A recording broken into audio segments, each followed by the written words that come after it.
penetration. A puncture has a very specific medical meaning, doesn't it? Yes, it's a point-like penetration of the skin. And according to you, there are many punctures in that wound. Yes, I can see 1, 2, 3, 4, 6 or 7. Can medical professionals disagree on opinions about wounds and causes? I suppose they can. You also gave some opinions that you did not believe that Mr. O'Keefe's scratches were caused by having some impact with broken pieces of plastic or glass, correct? Correct. They weren't caused by that. Broken plastic or glass can cause a number of different angle wounds, can it? It causes an array of irregular, random injuries. It can have infinite different patterns, couldn't it? Could. There's nothing to hold a wound from a broken shard to be north or south or east and west. It all depends on how the force is impacted on the body, true? I'm not quite clear on your question. I'll try to do better. When you're talking about shards of broken glass or broken plastic, there is no set direction that they may cut somebody, is there? Well, it would depend on the case and how those occurred. It can happen in many different forms as far as depth, yes? Well, anything's possible. If you How just about believe. What about length? Wouldn't that change? Couldn't that change depending on how the injury occurred, the length of the wound? Sure. And in this case, I mean, if we go by your witness, sir, he told us cars can fly into outer space. So tread carefully. you talked about He really has your Brit. opinions of injury relative to a motor vehicle, didn't you? That was something I considered. They were saying today, but I don't Did think you that's know the much case. about the details of the motor vehicle in this case? Yes.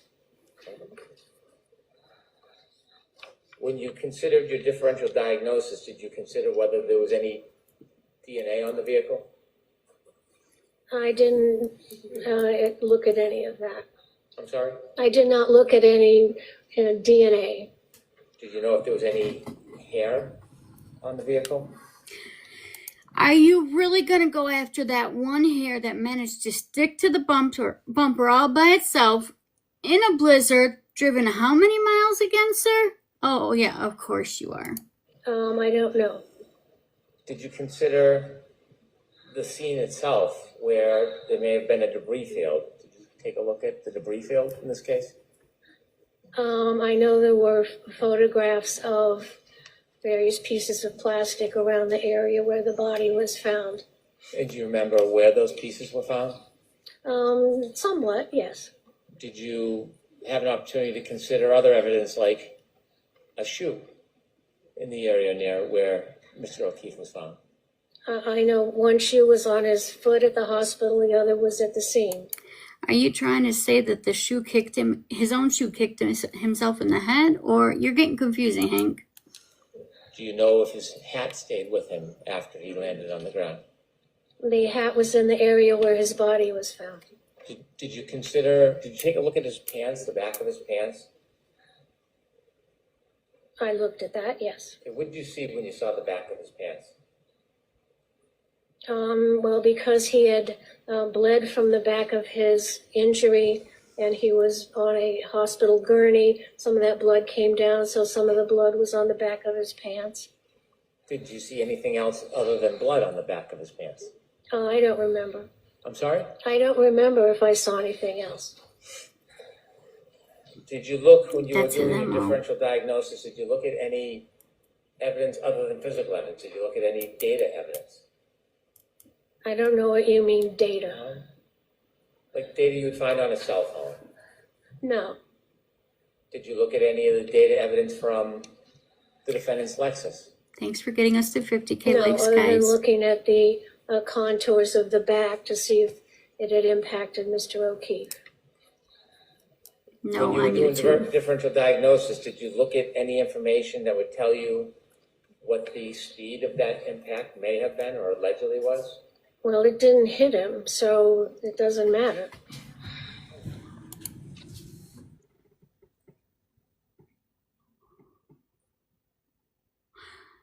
Did that really just happen?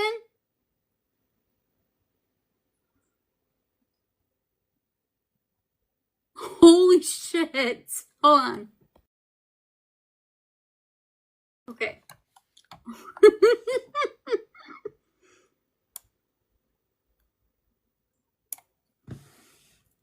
Of his injury, and he was on a hospital gurney. Some of that blood came down, so some of the blood was on the back of his pants. Did you see anything else other than blood on the back of his pants? I don't remember. I'm sorry? I don't remember if I saw anything else. Did you look, when you were doing your differential diagnosis, did you look at any evidence other than physical evidence? Did you look at any data evidence? I don't know what you mean, data. Like data you would find on a cell phone? No, Did you look at any of the data evidence from the defendant's Lexus? no, other than looking at the contours of the back to see if it had impacted Mr. O'Keefe. When you were doing differential diagnosis, did you look at any information that would tell you what the speed of that impact may have been or allegedly was? Well, it didn't hit him, so it doesn't matter. Okay. So you didn't care to know anything about the car or the data in the car because you had already formed your opinion? It did not hit him, so it was not relevant to my opinion. Is that a different way? By looking at the body, I could tell that there was no evidence of impact with a vehicle. So whether the vehicle was going slow or fast is not relevant. And so you didn't try to get any information about the speed of the vehicle? It was totally irrelevant to you? Correct. And did you also disregard, well, let me ask you, do you ever look at statements? Statements? I look at witness statements if they're available to me. And there was not a single damn person that saw him get hit by any kind of car, sir. Were any of the defendants' statements made available to you? I did hear some of them. Thank you. Did you consider the ones that you heard? Of course. Which ones did you hear? I really can't answer that. I don't know what you'd have to give me an example. Oh, Nikki, you missed a big You part. said that when Mr. O'Keefe was first incurred his injury, you think that he was unconscious? Yes, I think that the severity of the impact made him immediately unconscious. So if hypothetically Mr. O'Keefe incurred his injury sometime around 12:32, is it your opinion that he never moved again until he was moved physically by somebody else? Well, I don't know the exact time that he got the injury on the back of the head, but after that time, he could not carry out any purposeful activity. What you missed was he was trying to say, well, why didn't you look into the car? Da, da, da. And she's like, well, because it didn't hit him. It didn't hit him. So essentially it's irrelevant. It was perfect. May I approach sidebar, Your Honor? Okay. You're going to call a sidebar on your damn self? I'm starting to wonder if he switched sides because who the hell did this help? Oh my gosh, he just called sidebar on himself. Oh my gosh. Yeah, he's finally speechless. Did you guys notice how long that pause was? After she said, well, it doesn't matter because it didn't hit him. His pause was too long. He didn't know what to do. Whew, that was beyond a mic drop moment, you guys. I don't even know what to classify that as. I don't think we have a sticker for what just happened.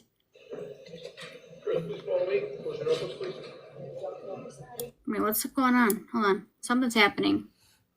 Thank you.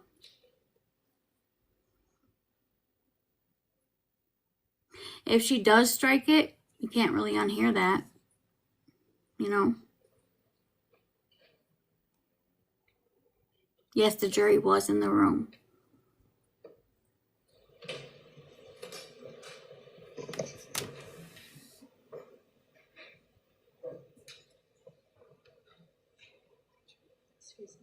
Great to see you.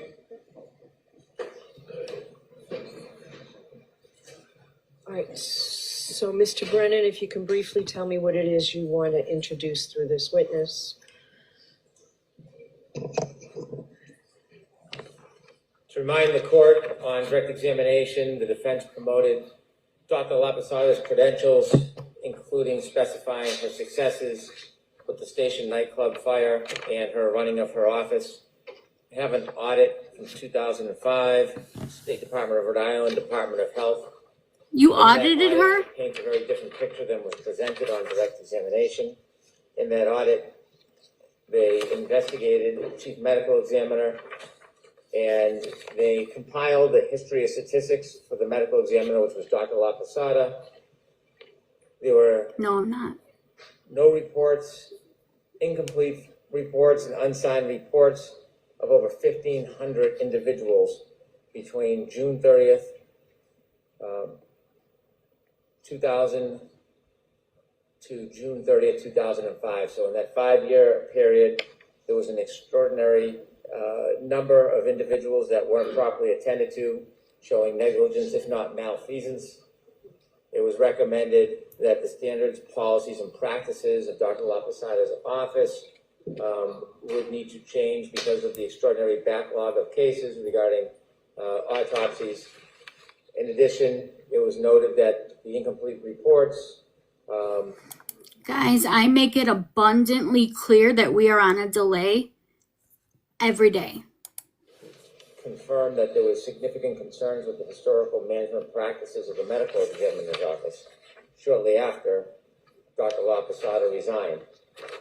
In addition, it was promoted that in the station nightclub fire, Dr. Lapasada had a heroic effort, and in her testimony, she also It noted wasn't that just you. there was a failure, or implied there was a failure because the medical examiner or somebody did not go to the scene to look at the turf in front of 34 Fairview Road. She suffered the same criticism for hours and hours after the station nightclub incident. She was contacted with a request to come to the scene. She refused to come to the scene, did not appear for at least 17 hours, directly on point to the claims that she's making against other people is the same conduct she engaged in. Let's bring up your conduct, Hank. How would you like that? On a more extreme scale. She testified in Commonwealth versus Tompkins. In Commonwealth versus Tompkins, she was listed and testified as an expert, attempted to testify as an accident reconstructionist, which was denied. Inevitably, the court made conclusions. Actually, in that case, her efforts to be an accident reconstructionist were denied. Then she testified in a case called Patino.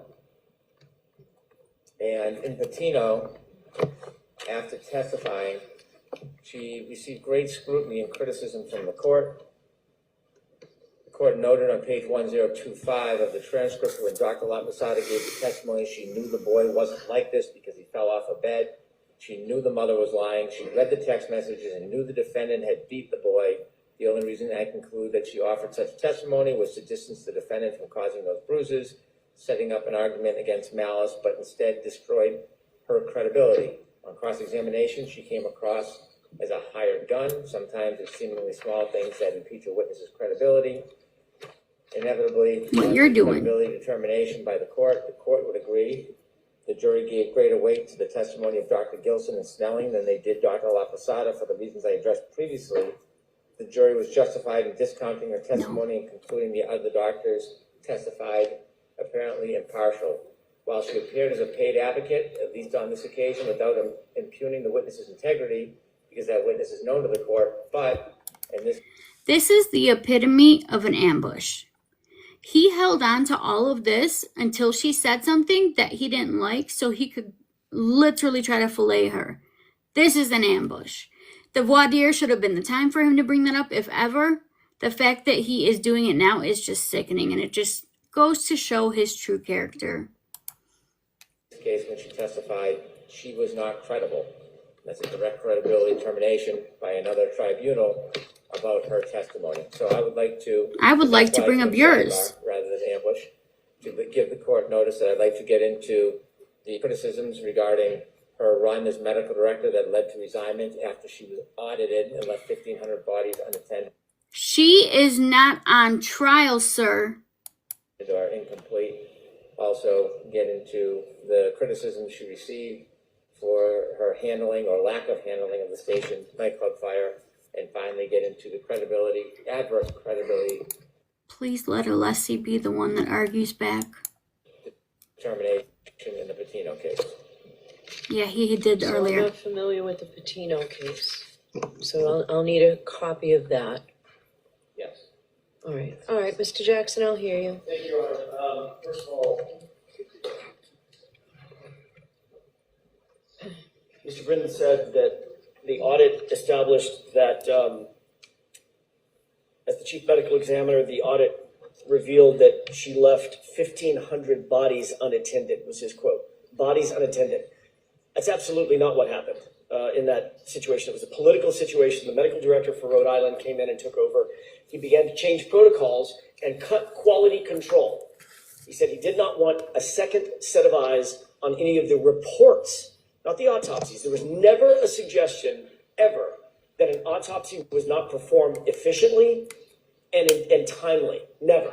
The reports that were attendant to the autopsies it was a two-tiered set of criteria that Dr. LaPosada put in place to establish quality control and quality assurance. First, the medical examiner conducts the autopsy and writes a report. Then the doctor herself, the chief medical examiner, because she is a perfectionist, determined that she was going to establish a protocol in which she would put eyes on every single report. Hundreds and hundreds of reports per year. In doing so, she had to prioritize which reports were going to take a priority, which ones were being subject to litigation, which ones were going to be subject to criminal cases, and which ones were never going to be subject to any review at all. For instance, if somebody was found, let's say somebody that was without family, etc., found and unidentified, there's no litigation attendant to that report, she would put that report aside and get to that report after she dealt with the reports that were on sort of on the front burner, if you will. After, by the way, none of the reports were ever not done. They were all completed. There were a small fraction of reports, according to the audit and according to Dr. LaPosada herself, that had to take a back seat. When the medical director came in 2005, by the way, this is 25 years Jury's ago. not in the room. Right? These are autopsies that were performed, and the audit was performed for autopsies and reports dealing with the year 2000. It's 2025. This is 25 years ago. Me either. When the new medical director came in for Rhode Island, he said, I don't want any review of any of the reports because it's more efficient and it's faster to get the reports out in a timely fashion. She resisted and said, I will never, ever, and she was published saying this, I will never, ever sacrifice quality for speed. I want the highest quality coming out of this office. They had a difference of opinion. She walked away because he was asking her, the new medical director was asking her to sacrifice quality of the conduct that she was undertaking as the chief medical examiner for the state of Rhode Island. So it's a very different circumstance than was just suggested. No bodies were ever left unattended, ever. Certainly did not involve the other phrase that was just used is negligence and malfeasance. It was a backlog. And they had a very public political fight over it. Number two, with regard to the station nightclub No, the jury's fire, not there. her staff was on location immediately. She, as the chief medical examiner, was there the same day. So that's of no legal moment. It's of no consequence. It certainly has nothing to Right, do with her Adriel? opinions and conclusions in this case. The Tompkins Miles, I would have no way to know that as we're watching this right now. case, we've already talked about that in voir dire, Your Honor. The Tompkins case dealt with an issue dealing with accident reconstruction, which she's not undertaking. I'm not asking her, and she ain't saying. I've excluded that part of it based partially on the Tompkins. But you let Hank talk And I about don't know it. anything about the Patino case, and what I would say is, given the fact, look, we don't know what the facts of that case were. We don't know what the trial was about. We don't know what the cross-examination was about. We don't know why she was called. We don't know what she looked at. We don't know why she was looking at what she did look at. We don't know why she didn't look at things that she might not have looked at. We don't know why her opinions and conclusions were ultimately rendered. We would have to have a trial within a trial, which I would be happy to undertake Right, if someone Susan? gives me a file. Happy to do that. But I don't think we want to do that. I don't think the court wants to do that. Also, I will say, I don't think that attacking this witness's credibility is in good faith by the Commonwealth. Mr. Brennan himself has hired Dr. La Posada personally no fewer than 4 or 5 times. Maybe it's 3 or 4 times. He knows her qualifications. He knows the. Holy shit. I can't make this shit up, you guys. Brennan's hired her 4 times. I cannot make this up. I can't make it up. Wow. Quality of her work. He's actually undertaken to consult with her as a medical examiner and a consultant. So I don't believe that these last 2 issues are in good faith. I don't believe the station fire has anything to do with anything because she was late, according to Mr. Brennan, in coming to the actual location. She was there the same day, and she had an entire staff that was there immediately. And in terms of the audit, it's a 25-year-old political fight that Thank you, Lizzie. isn't quite what Mr. Brennan made it out to be. So I don't think any of these things are relevant for cross-examination. Are you asking if I laugh like this? Clearly I do because it came from me. That's the way with words, you just inflate or make things up. I have not hired Dr. La Posada 4 or 5 times. And so that is just a mischaracterization of what she likes to do for the public. But the reality is, I've used her a few times, and the last time I used her, I'm not going to disclose why I don't use her anymore because it would be unfair or unfair in the world. But the suggestion that somehow I'm endorsing the qualifications of this witness, I am not. That's what I'm going to say on the record. Okay. He's claiming they're lying. The first 2, the backlog issue, if we can call it that, with the ME's office, I'm going to allow the Commonwealth to get into that through questioning. Same with the station nightclub fire, based on the testimony already in evidence. Those 2 areas, and without leading, you can certainly go back and rehabilitate her. But those 2 will come in. I'm not going to do Hold the anything hell with on. Tompkins I must have misheard that. on the testimony already in evidence. Those 2 areas, and Mr. Jackson, without leading, you can certainly go back and rehabilitate her. But those 2 will come in. I'm not going to do anything with Tompkins because I used it for the basis of keeping out what appeared to me to be biomechanical engineering opinions of this witness, and she's not qualified to do that. So I have not read Patino. I will read it over the lunch break and see if we get anywhere with that. Okay, so I need a copy of that. I want you to give Mr. Jackson a copy as well. Okay? Okay, so, all right. The only other thing I'm going to handle now or after lunch or later is that I want to address the issue of the 3. Okay, so let's mark those now.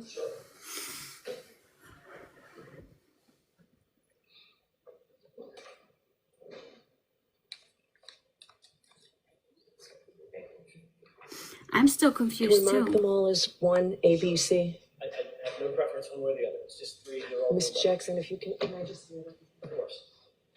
They're back to trying to get their images brought in.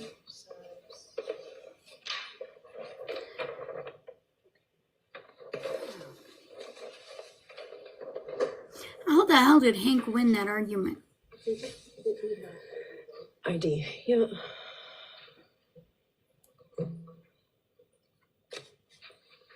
He waited until she said something like that and then he pulled it out. That is the epitome of an ambush. You know what, show me that one again too, please. This has me sick to my stomach. I cannot with these people anymore.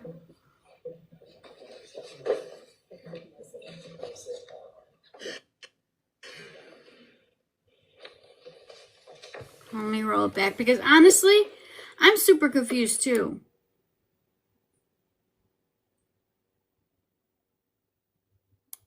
ME's office. We would have to have a trial within a trial, which I would be happy to undertake if someone gives me a file. Happy to do that. But I don't think we want to do that. I don't think the court wants to do that. Also, I will say, I don't think that attacking this witness's credibility is in good faith by the Commonwealth. Mr. Brennan himself has hired Dr. LaPosada personally no fewer than 4 or 5 times. Maybe it's 3 or 4 times. He knows her qualifications. He knows the quality of her work. He's actually undertaken to consult with her as a medical examiner and a consultant. So I don't believe that these last 2 issues are in good faith. I don't believe the station fire has anything to do with anything because she was late. Husband, some of us didn't understand. That's why rolling back changes something for us. According to Mr. Brennan, in coming to the actual location, she was there the same day. And she had an entire staff that was there immediately. And in terms of the audit, it's a 25-year-old political fight that isn't quite what Mr. Brennan made it out to be. So I don't think any of these things are relevant for cross-examination. I'll submit. All right. I just want to make a note that Attorney Jackson has a way with words to just inflate or make things up. I have not hired Dr. LaPosada 4 or 5 times. And so that is just a mischaracterization of what she wants to do for the public. But the reality is, I've used her a few times, and the last time I used her, I'm not going to disclose why I don't use her anymore because it's unfair or done her in the world. But the suggestion that somehow I'm endorsing the qualifications of this witness, I am not. That's what I'm going to say on the record. He will not say why he doesn't use her anymore. The first 2, the backlog issue, if we can call it that, with the ME's office, I'm going to allow the Commonwealth to get into that through questioning. Same with the station nightclub fire, based on the testimony already in evidence. Those 2 areas, and Mr. Jackson, without leading, you can certainly go back and rehabilitate her. But those 2 will come in. I'm not going to do anything with Tompkins because I used it for the basis of keeping out what appeared to me to be biomechanical engineering opinions of this witness, and she's not qualified to do that. So I have not read Patino. I will read it over the lunch break and see if we get anywhere We'll with drink that. in your White Claw. Okay, so I need a copy of that. I want you to give Mr. Jackson a copy as well. Okay? Okay, so, all right. The only other thing I want to handle now or after until later is that I want to address the issue of the 3. Okay, so let's mark those now. You know how sick all of us are feeling? Think of how sick Karen feels right now. Probably. Can we mark them all as 1 A, B, C? I have no preference one way or the other. All right. All right. Mr. Brennan, there's no objection to these coming in through another witness, so you agree that they'll be coming into evidence? I'll stipulate. All right. And what's the objection to them coming in through Dr. LaPosada? It's not part of the report or opinion. She's gone beyond the report, talking about the fact that she's studying x-rays and giving an opinion. I think that suffices. It really, I think, is beyond the scope of her testimony to begin with. I'd be gracious with it. Stipulate these, I'm sure Dr. Rentschler will utilize them. So you'll stipulate to them prior to Dr. Rentschler? I will. So you can use them with Dr. Rentschler. I expected that I could because he certainly used them in his analysis. I should be subject to the entry of evidence in the defense case in chief. I understand I can use them in Dr. Rentschler's testimony, that I want to use them with Dr. LaPosada. She's a medical doctor. Would you? Consider them for purposes of her opinion. I cannot understand. So what do you want to ask her about them? Are these the x-rays that you reviewed? Yes, that's it. Okay. Okay. So go ahead. That's all I was going to ask. I won't have a problem. Okay. Yeah, I have no problem with that. in that form. That's it, literally, so the X-ray that we talked about a little bit earlier, yes, this is the right hand, yes, that's the arm, the forearm, yes, that's the upper arm. All right, so they're cumulative, but if they're coming in anyway, I will let you put them in. All right, so the last thing is Dr. Rentschler. I need to hear argument from both sides. I have a new PowerPoint, so I'll hear both of you. Mr. Brennan, I'll hear you on your motion.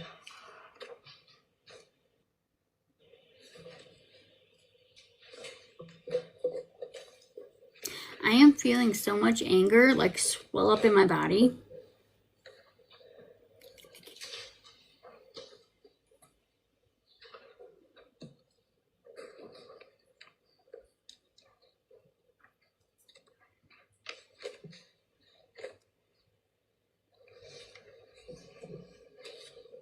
We've received the most recent update to Dr. Rentschler's PowerPoint.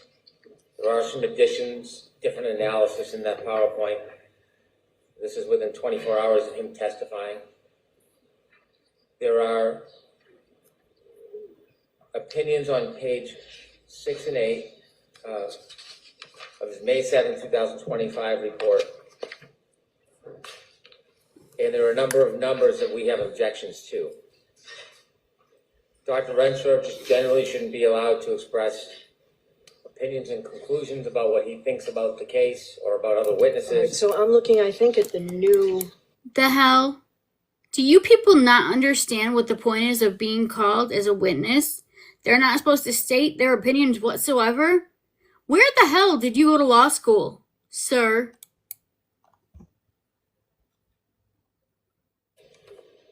Give a copy of the new one. From today, page 6. I hope so. It's So what I have are just photos with measurements, so I don't know what the testimony that corresponds with those. I've read, obviously, the report of Dr. Rentschler from May 7th. That does not seem to detail everything, and that's no criticism, I'm just saying it's a scant report, so I don't know what the opinions are regarding these. I'm sorry. the part where Hank's complaining about everything. I didn't want to speak over Mr. Brennan, and I apologize. I just wanted to let the board know you cut that out now. We went through, based on Mr. Brenner's discussions last night, and significantly edited the entire thing.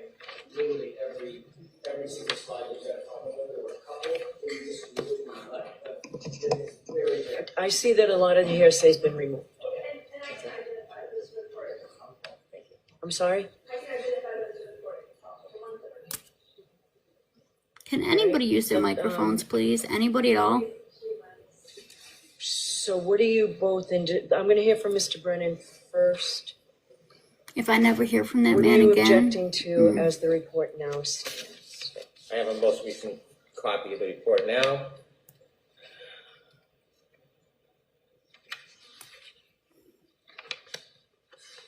He makes me want to be violent.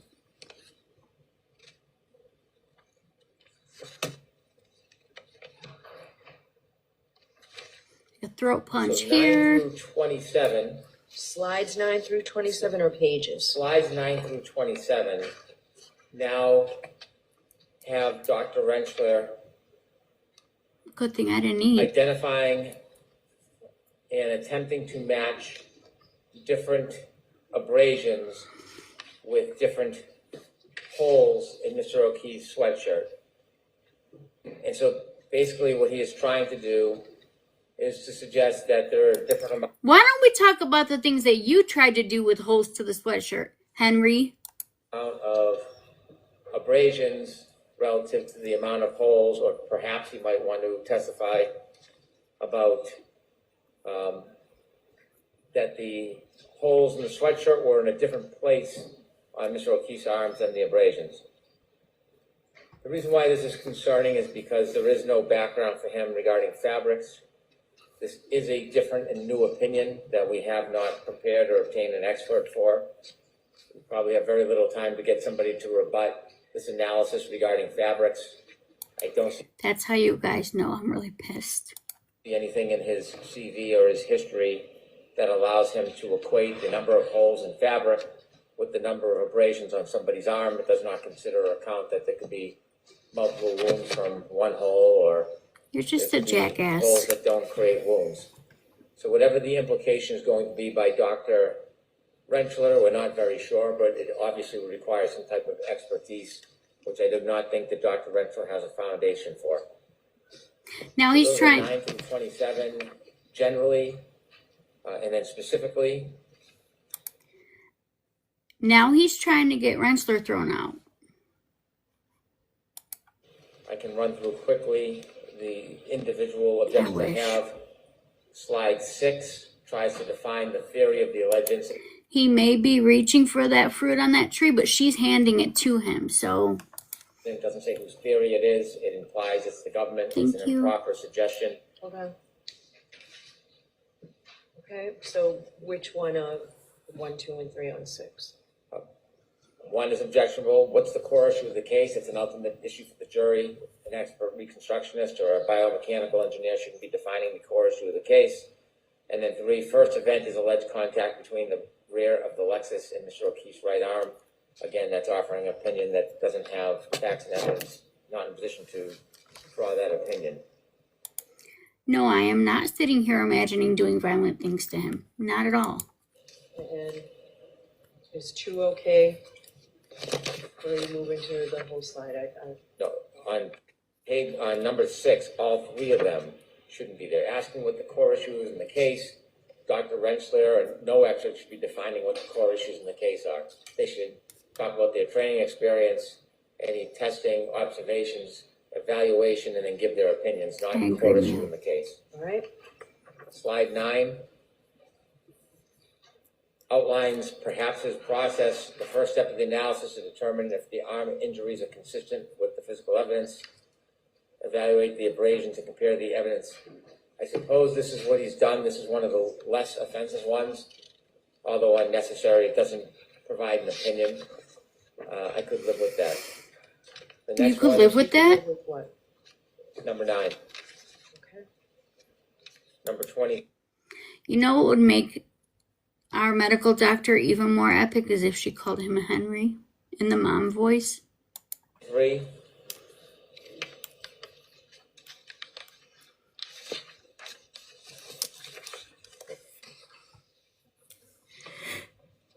Again, this gets into that new core opinion about trying to identify or, I think, compare the abrasions to I'm sure he can.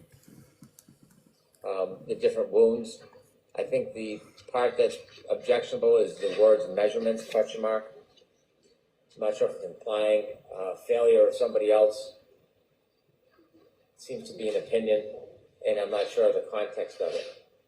You're a walking opinion, sir. 24.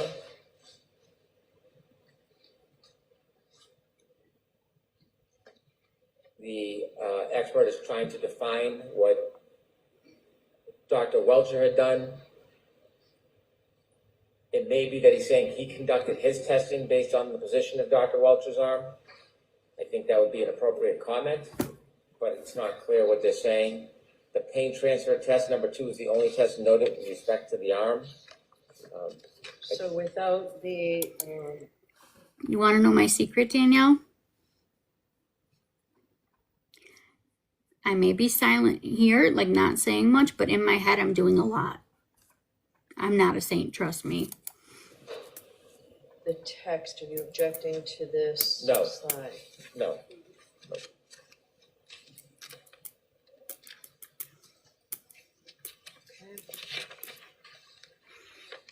31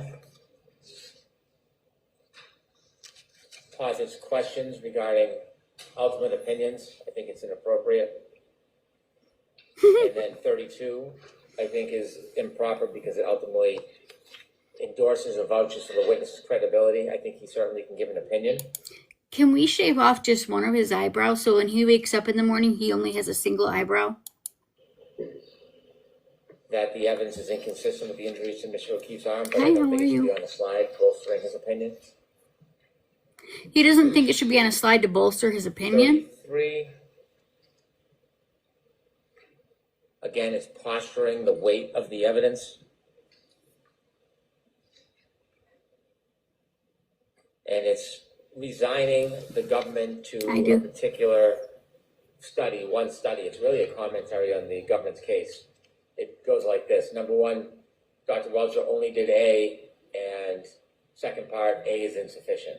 So that's really what this is saying. It's commentary, it's hearsay. Copy it's that link, inappropriate. guys. 34, Who knows anymore, Renee, because they've just done 50 different turnabouts, and that's not fair play in this I think situation, one but said damn. that that's what he did. I, Dr. Rentschler, Copy that, took a guys. step to determine the kinematics of Mr. O'Keefe's arm during the alleged incident and asked how would this arm move. I think that would be appropriate.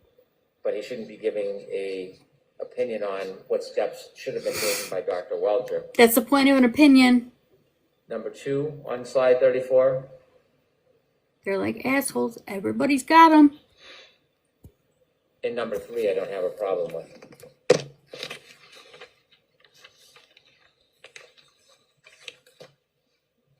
I agree with you, Tree Guy. The next one is 46.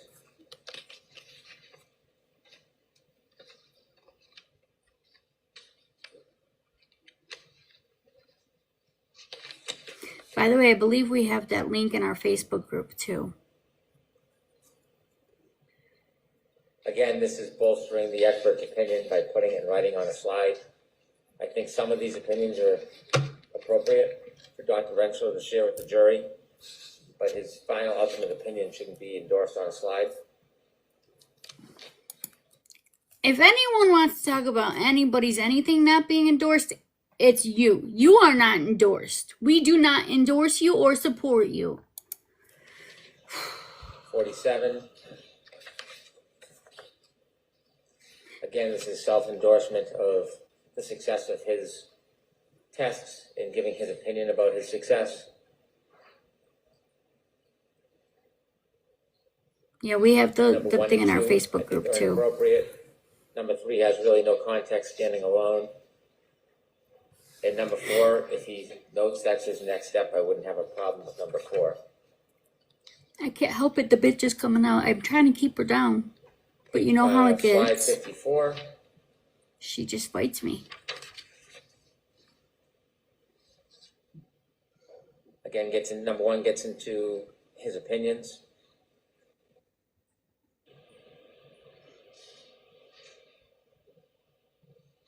I know. Number two, he gives an opinion about a different expert, a medical opinion. And number three, it's again self-endorsement on his own opinions. Probably So like all a these are baby. opinions either bolstering himself or somebody else's work. I don't think it should be in a slide. 55.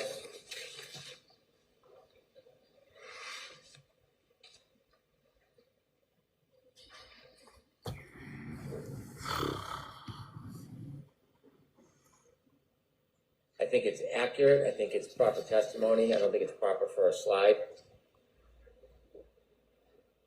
Same with 56. Sure would. I don't know that he has the basis for number one. You don't have the basis, Henry. Number two, I don't have a problem with on slide 56.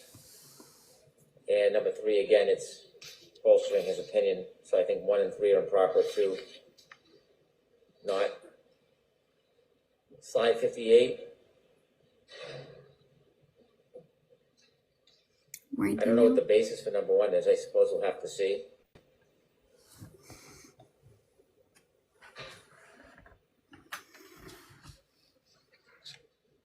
If these are Dr. Rentschler's views, I don't know how they're relevant to the Commonwealth's case, but certainly I think he has the experience to make these conclusions, but it shouldn't be in a PowerPoint.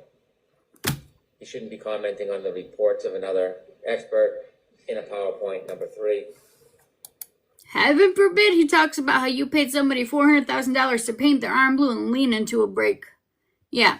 No. And number 4 is ultimately an opinion that he's self-endorsing. You're self-endorsing. 6.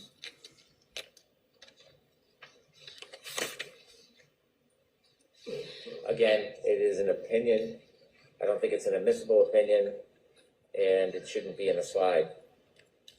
You shouldn't be in a slide. I'm getting, Petty Me is trying to come out. I'm sorry. What the jury should conclude based on the Commonwealth's evidence, he's not in a position to do that. 67.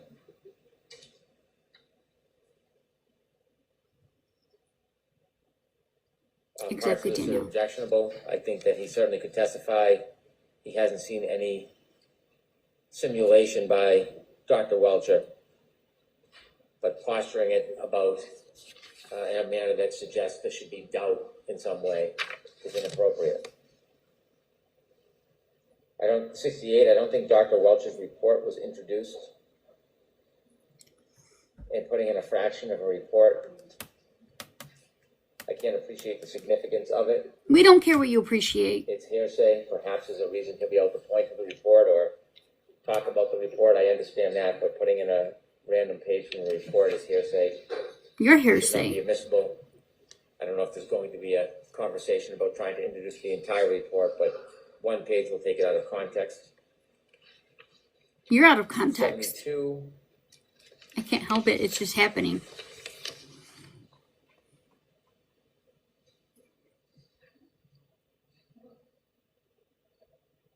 I think the expert I think the expert has a basis for the opinion.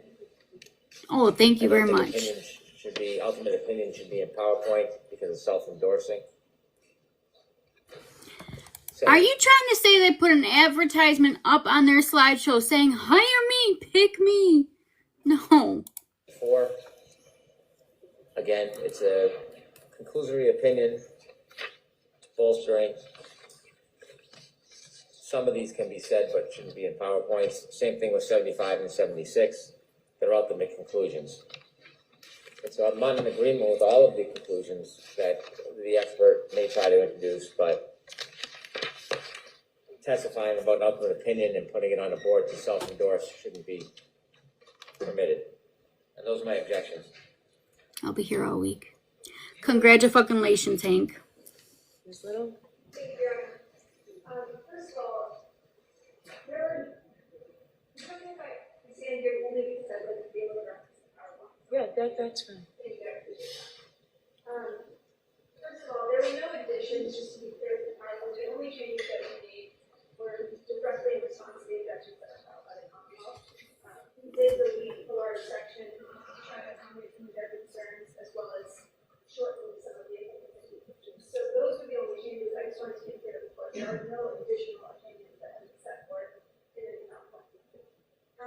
No. With regards to slides 9 through 27, that was not one of the issues that was identified in the motion. They objected to slide 9. There's half of the slides are not referenced. I do agree, it's a new objection. I just don't know when there's an objection raised, how a biomechanical engineer is qualified to testify to tears and clothing. So this is a direct his testimony is going to be based on his knowledge of forces and forces applied to certain objects and how that results in. And I understand that, but some of the specifics that he says, I'm just saying I had a concern, so I understand it's new. I think that we'll be able to satisfy the court's concerns by laying a proper foundation for his. All right, so we can come back to the fabric argument or whether it's beyond Defense. his scope of expertise. But actually, Ms. Little, if I can just ask you, and I can hear you later, as I assume everybody wants lunch and we're coming back in at about 20 of, quarter of at the latest. Can you just explain to me why these slides, if Dr. Rentschler is permitted to express these opinions, why we also need them on slides? That's the problem I have. I think that's a great Yeah. question, Your Honor, and the repeated issues on slides. We objected to Dr. Wilk. So I looked at that yesterday. Copy of the specific opinion that was placed up on the screen with regard to his opinion and conclusions. That was done over the defense. So which one? Because I did look last night at that and did not see it. It's slide 136, Your Honor. The totality of the evidence. Hold on one second. Is it No. a conclusion page? I don't know. I just. Hold on. But it's page 136. It's entitled Evidence Read by Sis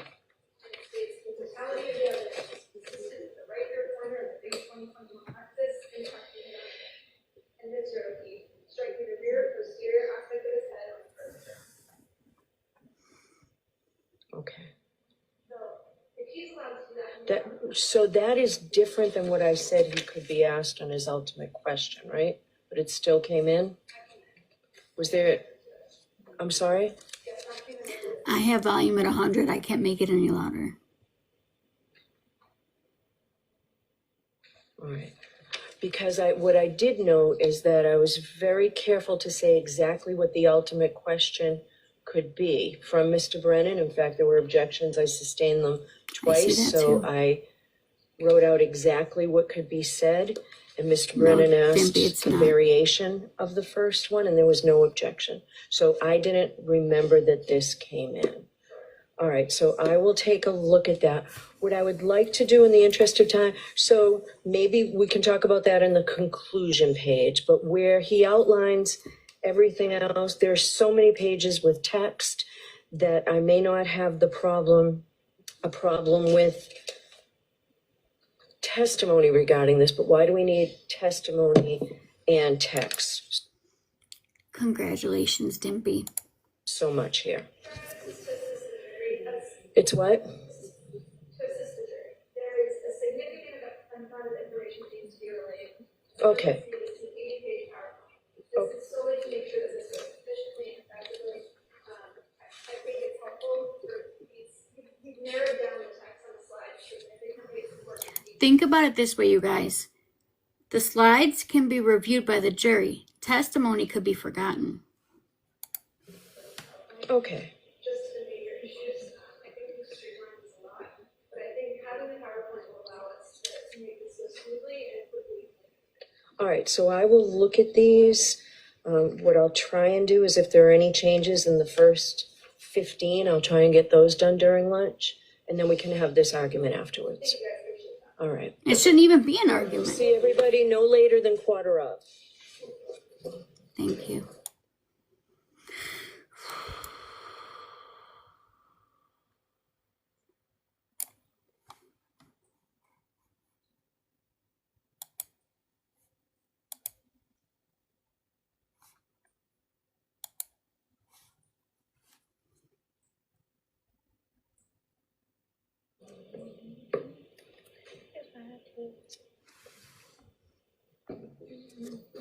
Back to session, you may be seated. I swear to God, every day there's one or two people that come in and try to try me, and today is not the day, Dimpy. I'm telling you, today is not that day. All right, the jury is coming over. I just wanted to tell you what I was able to do during the lunch break. So, Mr. Brennan, you argued for 4 points of admission regarding this witness. I'll allow in 1 and 2. I've had a chance to look at 4. I think I already told you I would not allow in 3 because I've already considered it. I've now looked at the 4th one, the case. I'm not going to let you get into that during cross-examination. If the door is open and you think you can get into it after redirect, please come to sidebar. All right, and also I had a chance to look at the actual exhibit regarding what came into evidence from Dr. Welcher and Ms. Little. Contrary to what you said and what Mr. Alessi was nodding to, page 136 did not come into evidence. It's a blank page.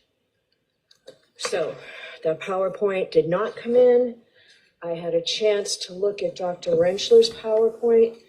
And at least for now, maybe you can persuade me otherwise, any text that has hearsay on it that you say will help assist the jury, what I want to say is I think we have to give the jury some credit here, okay? They have been listening to this case intently for weeks. I don't find that anything that you've recommended here comes in to assist the jury is necessary to assist the jury. So before Dr. Rentschler testifies, those slides that were objected to that have text are out.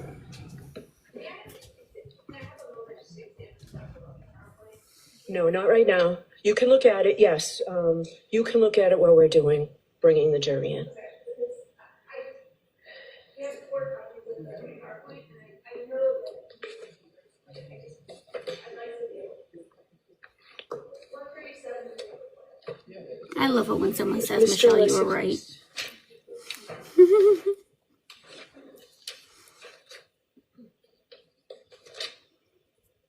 It is RP, 100%. Since 136, now, I guess. 137, and 138 are all blacked out. All right, are the jurors on their way, right?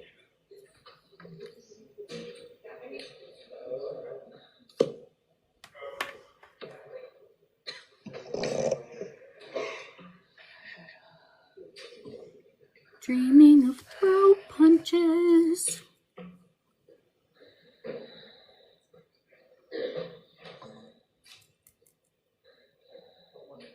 Okay. Love you too, babe. Have a good night. The amount of shit that has gone on today, I can't even. Well, I mean, we would if Brennan didn't disagree with it.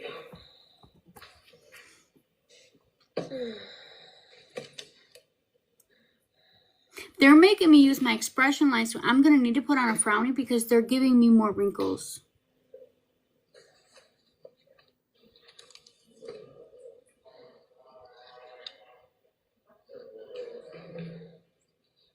And is it a full moon tonight? Is that what's going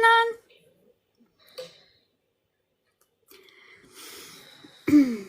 I genuinely hate the date of June 10th, so I just thought it was just that date.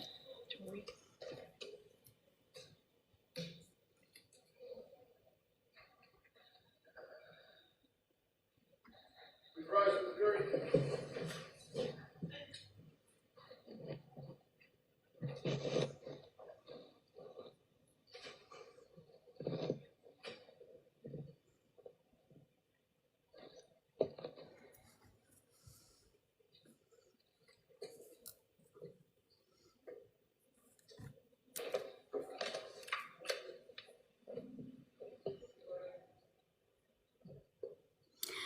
I have no idea what the amount of things that Hank keeps pulling. Who knows at this point?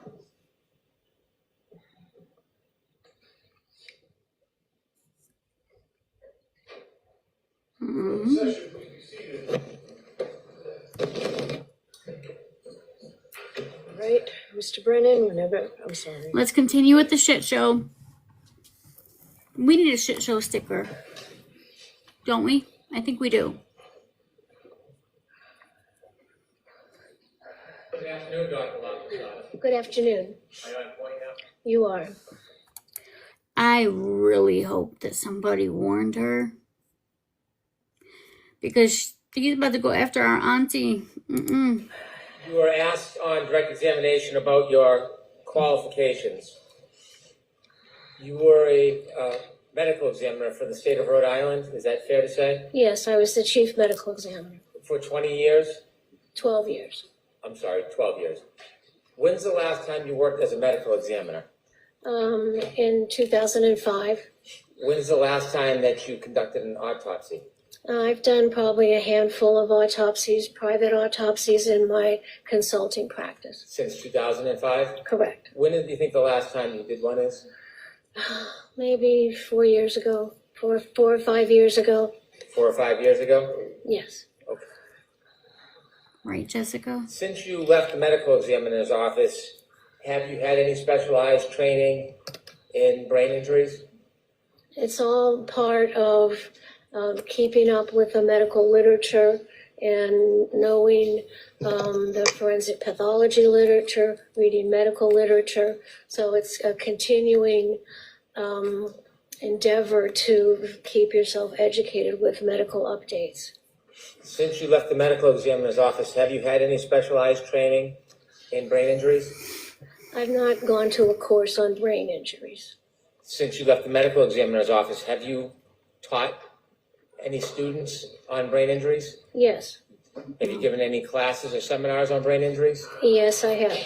In coup counter coup, how many times have you experienced that as a medical examiner, that condition? Well, I myself haven't experienced it, which was good, but in cases, hundreds of cases, it's a common injury.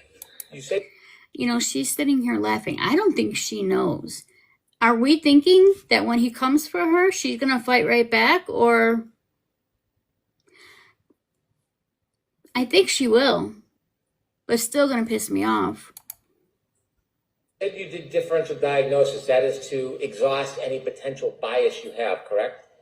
Well, a differential diagnosis is to think, how many ways can you get this finding? And it does help prevent bias. Did you say on direct examination, part of the benefit of differential diagnosis is to make sure that you don't have a bias? Yes, yes. In order to eliminate bias, you're supposed to look at all reasonable alternatives, correct? Yes, that's part of it, making a differential diagnosis. So you don't just look at a person's body, come to a conclusion, and ignore other evidence. That would kind of defeat the purpose of differential diagnosis, wouldn't it? No, that's you, Hank. Well, you always have to look at all the evidence. And so if you didn't look at all the evidence and you disregarded some of the evidence because you had already made up your mind, that really wouldn't be the proper study of differential diagnosis, would it? Right, I don't do that. I'm sorry, ma'am. I don't do that. I always look at all the evidence. And would you look at all the evidence even if it was contrary to whatever opinion you want to give in court? Well, the evidence allows me to come to an opinion. So it's not like I decide on some opinion I want to give and then look for the evidence. The evidence is going to tell me what happened to the body. So you would never say, like, I don't need to look at that evidence. If it's presented to you, you'd look at it and study it and consider it in differential diagnosis?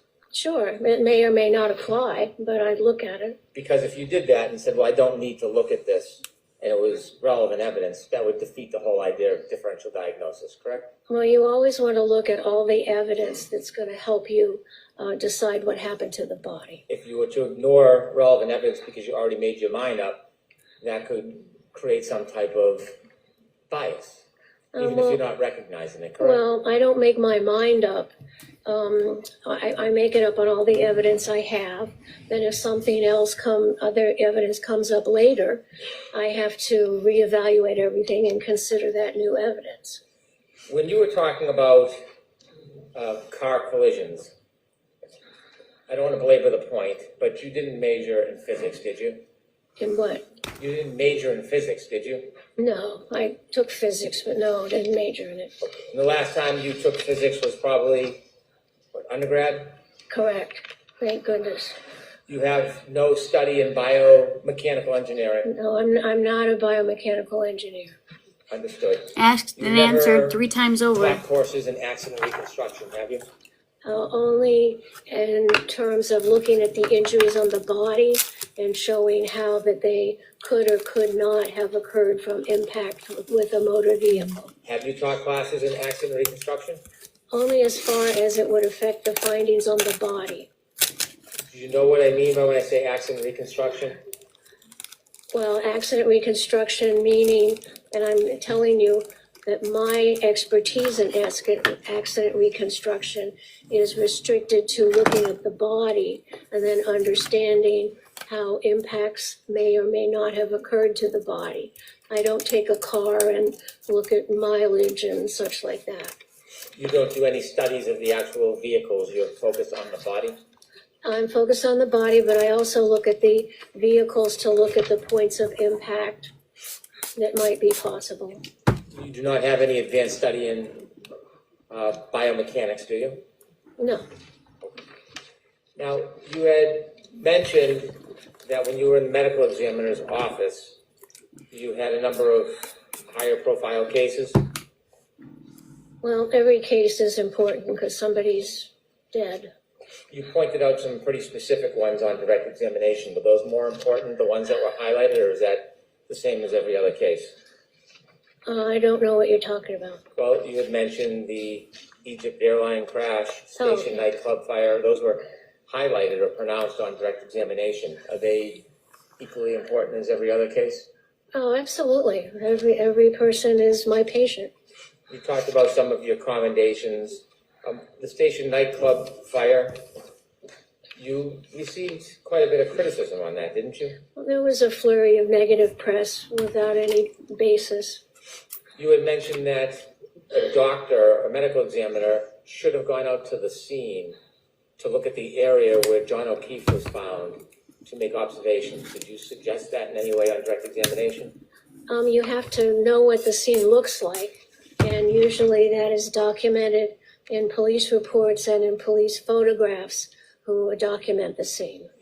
The Station nightclub fire, that had numerous victims, didn't it? Yes, 100. And you received criticism because you were repeatedly requested by emergency responders and police officials to come to the scene, and you refused? That's incorrect. First of Okay. all, nobody called me to come to the scene, and medical examiners are not first responders. As soon as I got a call that there was that fire in the nightclub, my investigator went right to the scene, and I was in constant communication with him throughout the early morning hours of that horrible accident. And I went into the medical examiner's office because I had to start getting ready to run our office 24 hours a day to not only take care of the poor individuals who expired in the nightclub fire, but also the regular work of the medical examiners. So there was no need for me to go to the scene because I had my investigator there, and my job would be at the office to get things all set up to handle the influx of deceased. Yes, because I believe that Hank is intentionally giving me wrinkles. So yes, 100%. Did you receive criticism that over 17 hours there was an effort to have you come to the scene, but you refused? There was, Going to allow it in a different. that's incorrect. Hold on, Oh, I'm sorry. Oh, no, I didn't mean to scare you. Oh. Okay. You just scared our Auntie Bev. Chill. Did you receive criticism that officials? Thank you, Katie. Based on the ending, pursuant to the ending, let's get it. Did you receive criticism that for over 17 hours officials were asking you to come to the scene and you refused?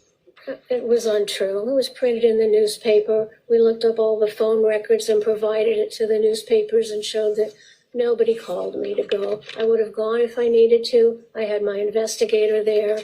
It was just bullshit. No, it was erroneous.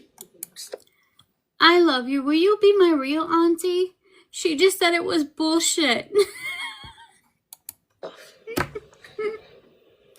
Was there other criticisms in 2005 before you left the office? No, there was a flurry of stuff in the papers. There were union issues, new director of health, new Rewind governor. it. Okay. So yeah, there was a little flurry of stuff, which was not expired in the nightclub fire, but also the regular work of the medical examiners. So there was no need for me to go to the scene because I had my investigator there, and my job would be at the office to get things all set up to handle the influx of deceased. Did you receive criticism that over 17 hours there was an effort to have you come to the scene, but you refused? There was, Going to allow it in a different. that's incorrect. Hold on, Oh, I'm sorry. Oh, no, I didn't mean to scare you. Oh. Okay. Hold on for a second. Okay. Can I ask you differently, Mr. Brennan, please? Did you receive criticism that officials? I'm going to allow it based on the ending, pursuant to the ending, let's get it. Did you receive criticism that for over 17 hours officials were asking you to come to the scene and you refused? It was untrue. It was printed in the newspaper. We looked up all the phone records and provided it to the newspapers and showed that nobody called me to go. I would have gone if I needed to. I had my investigator there. It was just bullshit. No, it was erroneous stuff. Was there other criticisms in 2005 before you left the office? No, there was a flurry of stuff in the papers. There were union issues, new director of health, new governor. Okay, fine. Ask enough times and I'll do it. I'll make her a sticker tonight. So yeah, there was a little flurry of stuff, which was not substantive. So you inevitably did resign in 2005. Yes, because my budget was going to be cut, and I knew that if I had to get rid of a medical examiner, we couldn't do a good job for the state, and I'd done it. I'd been chief for 12 years. I'd been on call 24 hours a day for 12 years, which was an honor, really. But then if I couldn't do a good job, if we cut the budget, I had to get rid of a medical examiner. I couldn't serve the people of Rhode Island well, so I resigned. Did you resign shortly after the audits and criticism? No, Same year? Oh, I don't You even do. remember. After you resigned, you opened your own company. Yes, I started an independent consulting practice.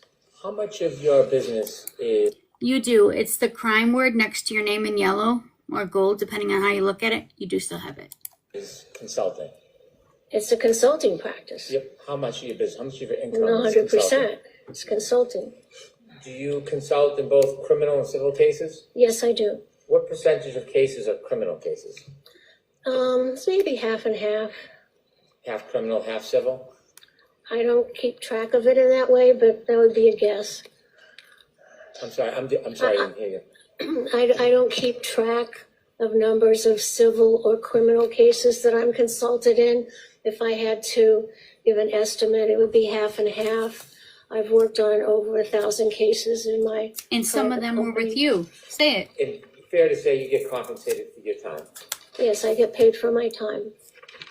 Dr. LaPosada, you had mentioned that there were some scratches that you had taken a look at on Mr. O'Keefe's body. If we could have Exhibit 165, please.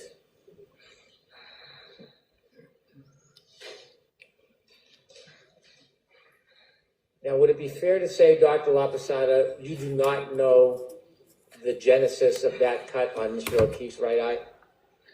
I do not know what caused it. I can tell you what didn't cause it, but I don't know what did cause it. You said that was from blunt force? It's from application of blunt force to that little area that broke the skin. When you were asked a question about whether that was consistent with a punch, you opined that it was consistent with the punch, yes? It could be consistent with a punch. You weren't saying it was consistent with a punch to a reasonable degree of medical certainty, were you? That would be within my differential diagnosis. It could be consistent with all other types of blunt impact, or many other types of blunt impact, couldn't it? That's correct. Ground, perhaps? No, No, an object? if it was an object that could get into that area under the eyebrow, yes. You mentioned the spoiler on the back of Miss Reed's Lexus. Do you remember that? I remember that. Do you know how tall John O'Keefe was? He's around 7 foot, 5'11", I think, 7'2", something around in there. No, he's more closer to 6'1". Does that make sense? Sure. Okay. And that spoiler on the Lexus, do you know how high I off heard the it ground too. that is? No, Did you ever try to measure it or ask for photos or any information about that? I looked at the photos.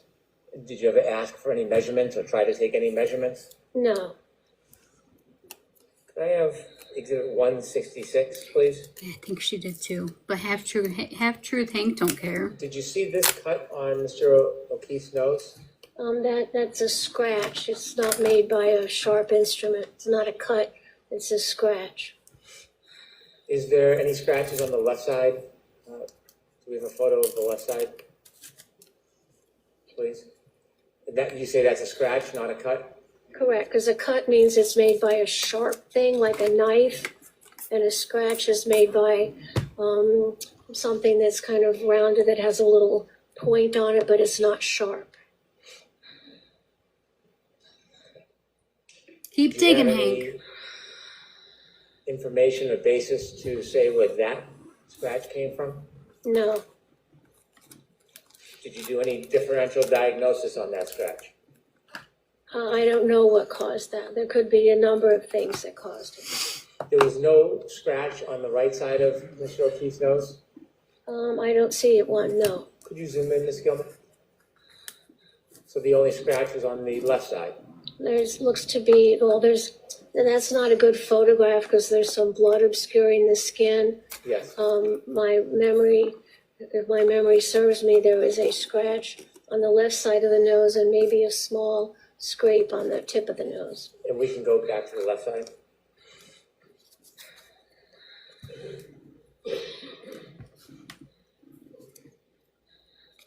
And you said that could not have been caused by a sharp object?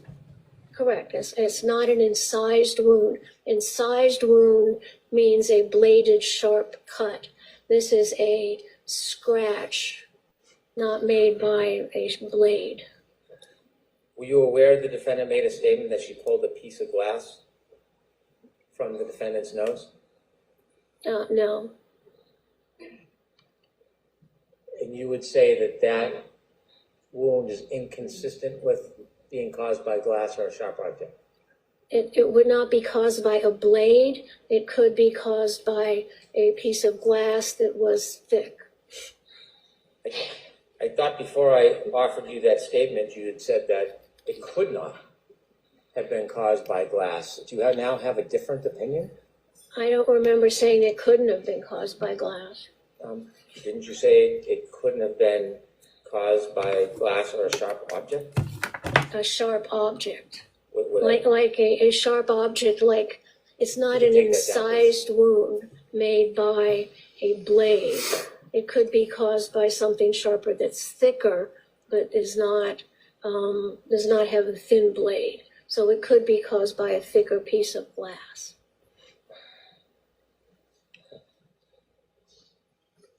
If somebody is deceased, does any blood pressure from their heart still move in their body? No, they're dead. If somebody removed a sharp object like glass from somebody's face, would they spurt blood if they've died?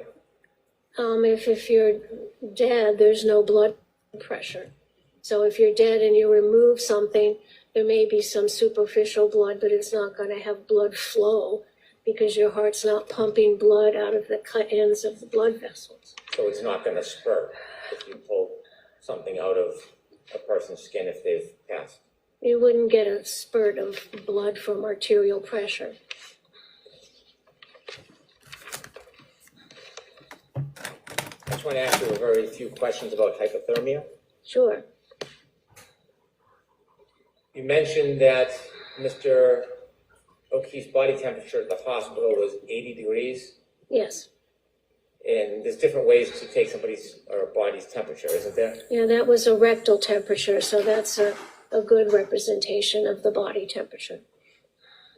Is the variance between a common practice of taking temperature and by somebody's mouth and rectal, is it about a 3 or 4 degrees difference, or do you have a different experience? It can be different. A rectal temperature gives you a better internal body temperature. The oral temperature, if you're breathing in or if you just had something cold in your mouth, may not register a proper temperature. So the rectal temperature is the preferred temperature for a medical diagnosis. 98.6 is an important temperature, isn't it? Yeah, it's our usual normal body temperature.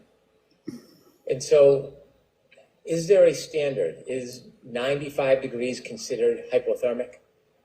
If you have, then clinically you would start to worry that the person might be experiencing bad effects of hypothermia. When At you 95 degrees? At 95, you start to worry about it. And could some of the things that happen is labored breathing?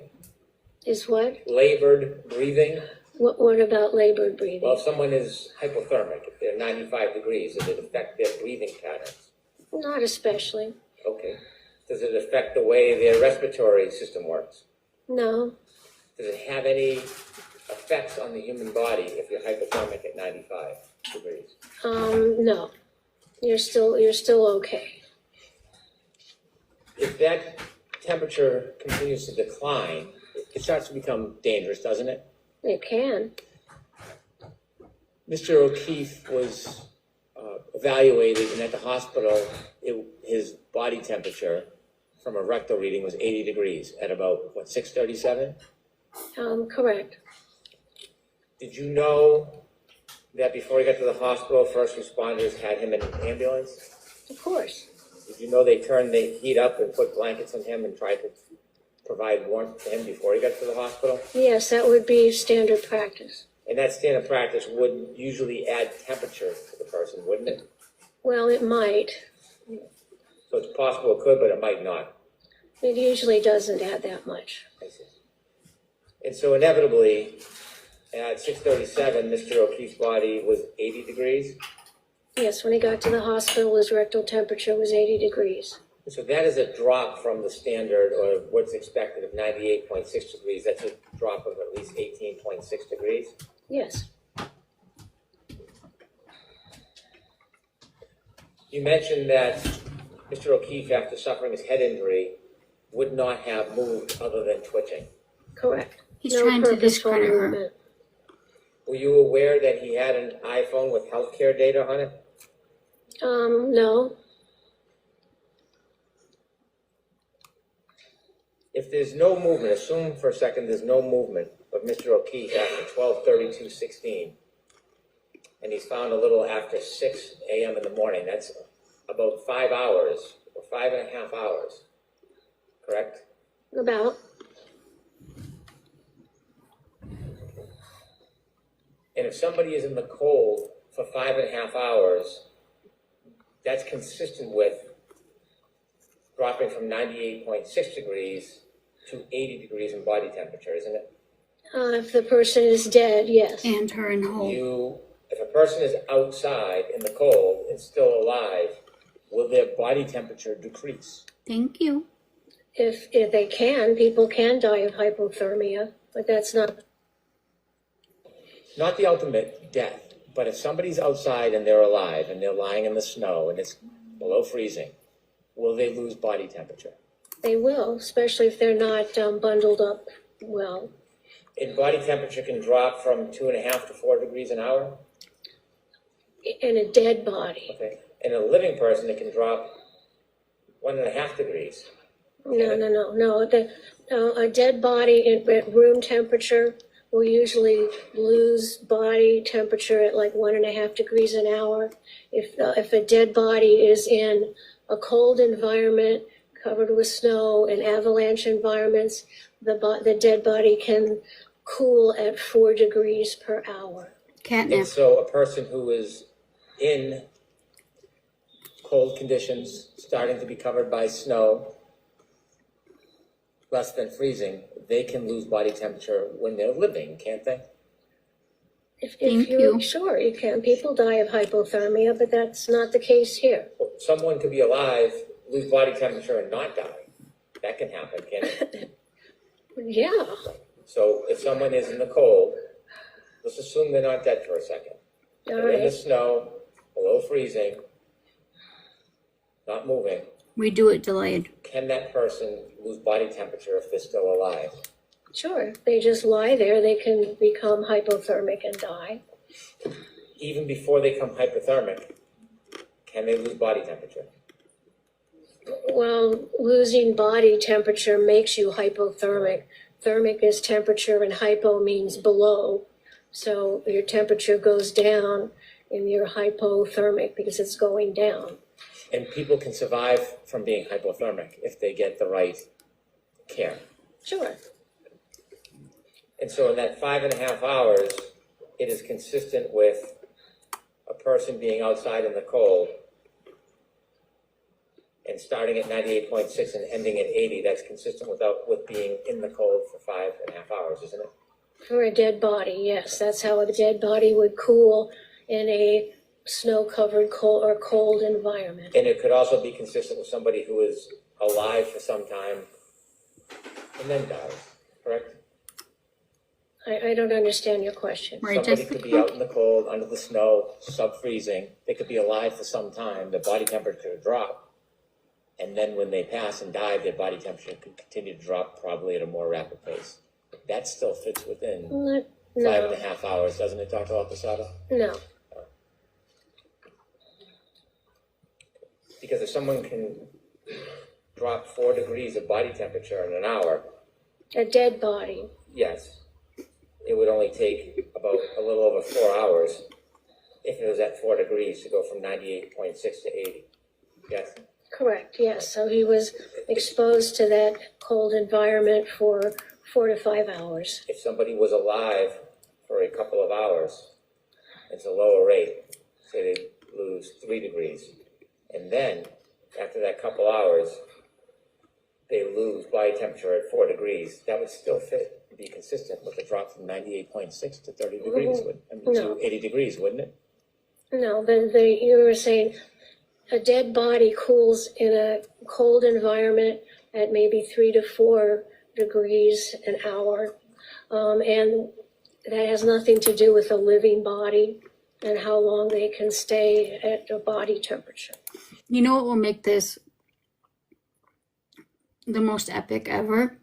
Is if she turns to Hank and says, "Keep it up and I'm going to call your Meemaw." Do you disagree that somebody could be alive, lose body temperature, out in the cold, freezing temperature below 32? They could lose body temperature at a certain rate, then die, and then continue to lose body temperature. Is that possible?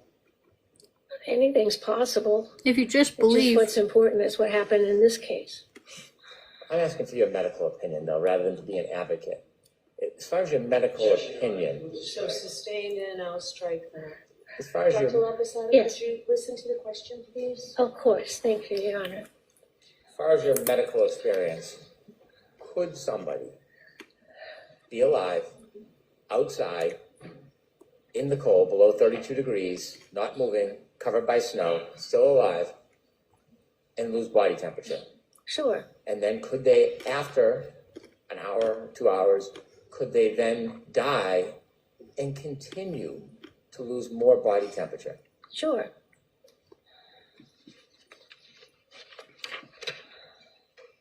You mentioned your opinion about injury on Mr. O'Keefe. And at one point you said Thank you. that his injury was inconsistent with a taillight, and you said because there was no damage from the bumper. Do you remember saying that? I don't think I said it quite that way. Okay. Do you remember how you said it? No, Do you remember discussing or raising the issue of a bumper as part of your equation, that the injury to Mr. O'Keefe was inconsistent with the injuries? he has no injuries on him that are consistent with being hit by the back of the SUV. That includes the spoiler, that includes the bumper. If we could, Has anybody wondered yet today if you secretly died at some point and you're literally in hell and this is your hell loop? play video E, please. I want to ask you, Dr. Lapisada, have you seen this video before?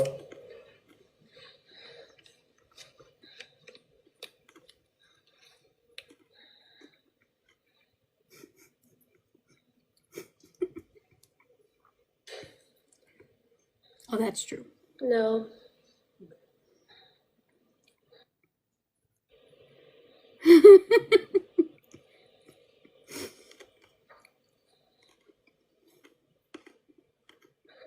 Thank you. We can take that down. Did you see anything in that video that would suggest any contact between She saw Randy. that mannequin and the vehicle's bumper? I'm gonna see you at sidebar on this for just a minute, please.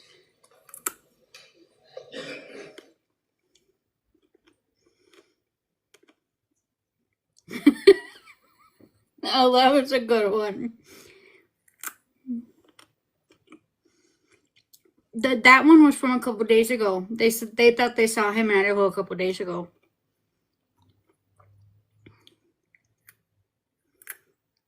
I know it's not her area of expertise, but damn.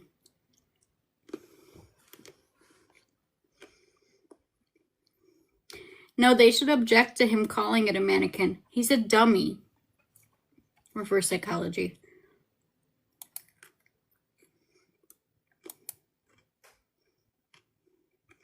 This turned into a little bit more than a sidebar.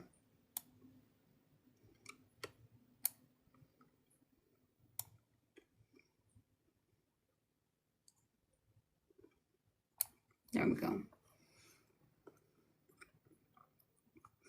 The fact that he went up there and made it seem like he had something big and bad on her, and this is what he had.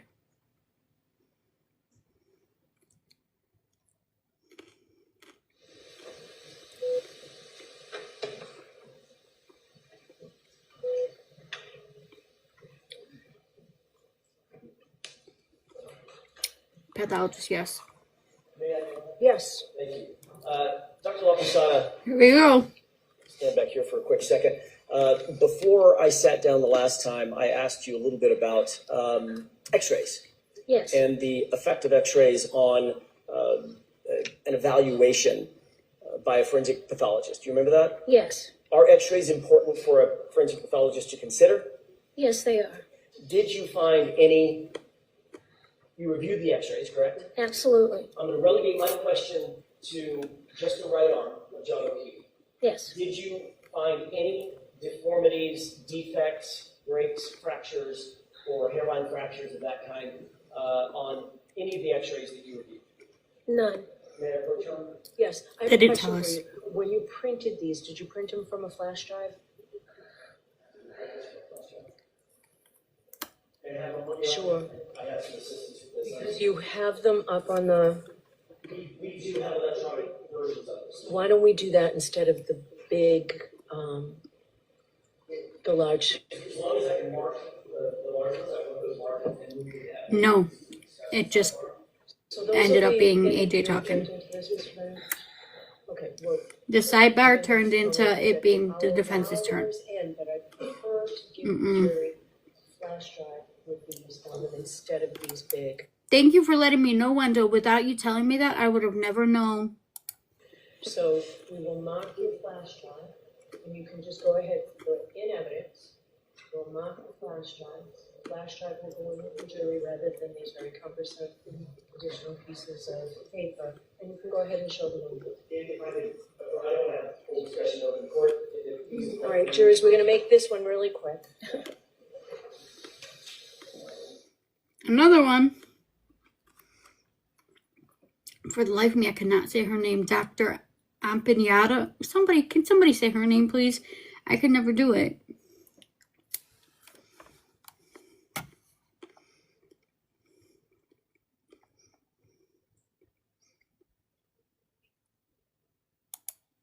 May I approach on? Yes. I'm sorry. Wait.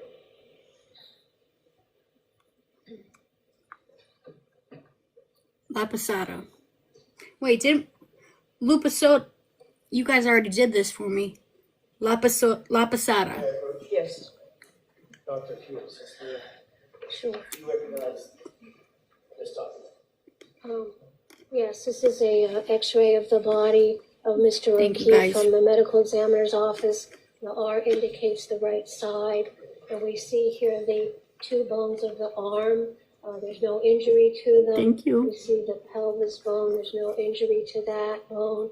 They're perfectly normal, and there's no abnormal soft tissue swelling. It's a normal right arm. Thank you. Let me just mark this next to you. That may obviate the need to clean it up, right? It could.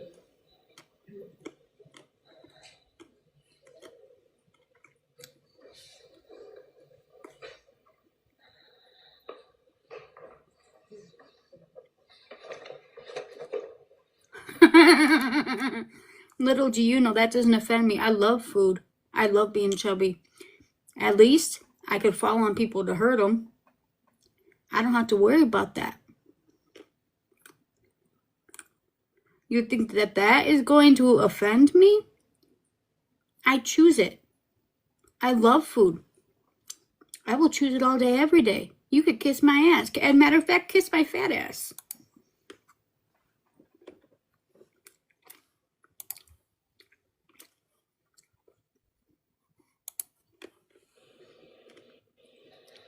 Idiot. 29B.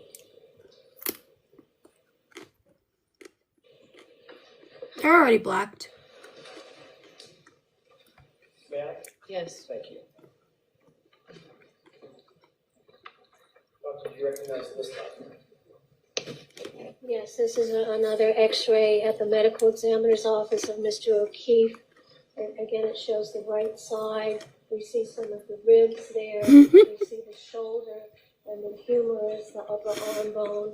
And the upper arm bone is totally normal. There's no soft tissue swelling around it. There's no breakage or microfractures. I'm eating carrots. He could have called me that when I was eating cashews, but no, he waited till I'm eating carrots. Like, what the hell? C, is it Charlie?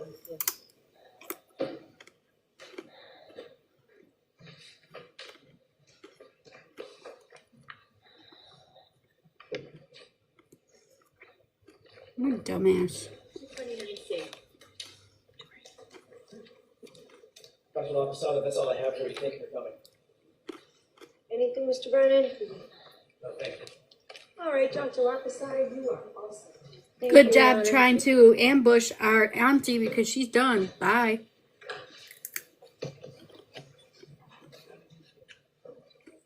Thank you, auntie. Drive safe.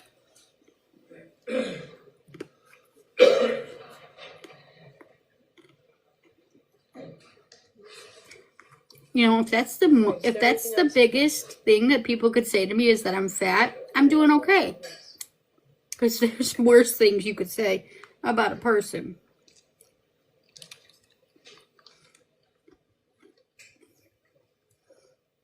Do you bite off the head first, though? Okay, Jonas, feel free to stand up and stretch. When I eat gummy bears, I have to bite off the head first, otherwise I worry that they'll feel the pain.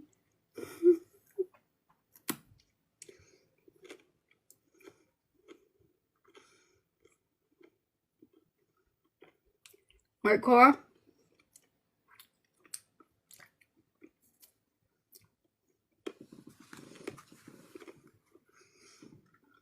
But of all the times to call me fat, he waits till I'm eating carrots.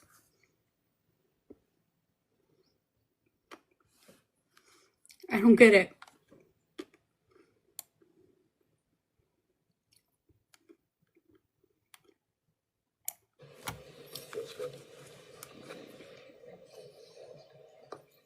All right, Mr. Jackson, whenever You can you're have one. Thank you, Your Honor. Here.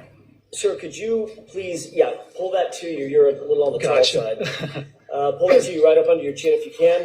In a nice, clear voice, tell the jurors your name and spell your last name for us, please. Dr. Andrew John Rentschler, Rentschler.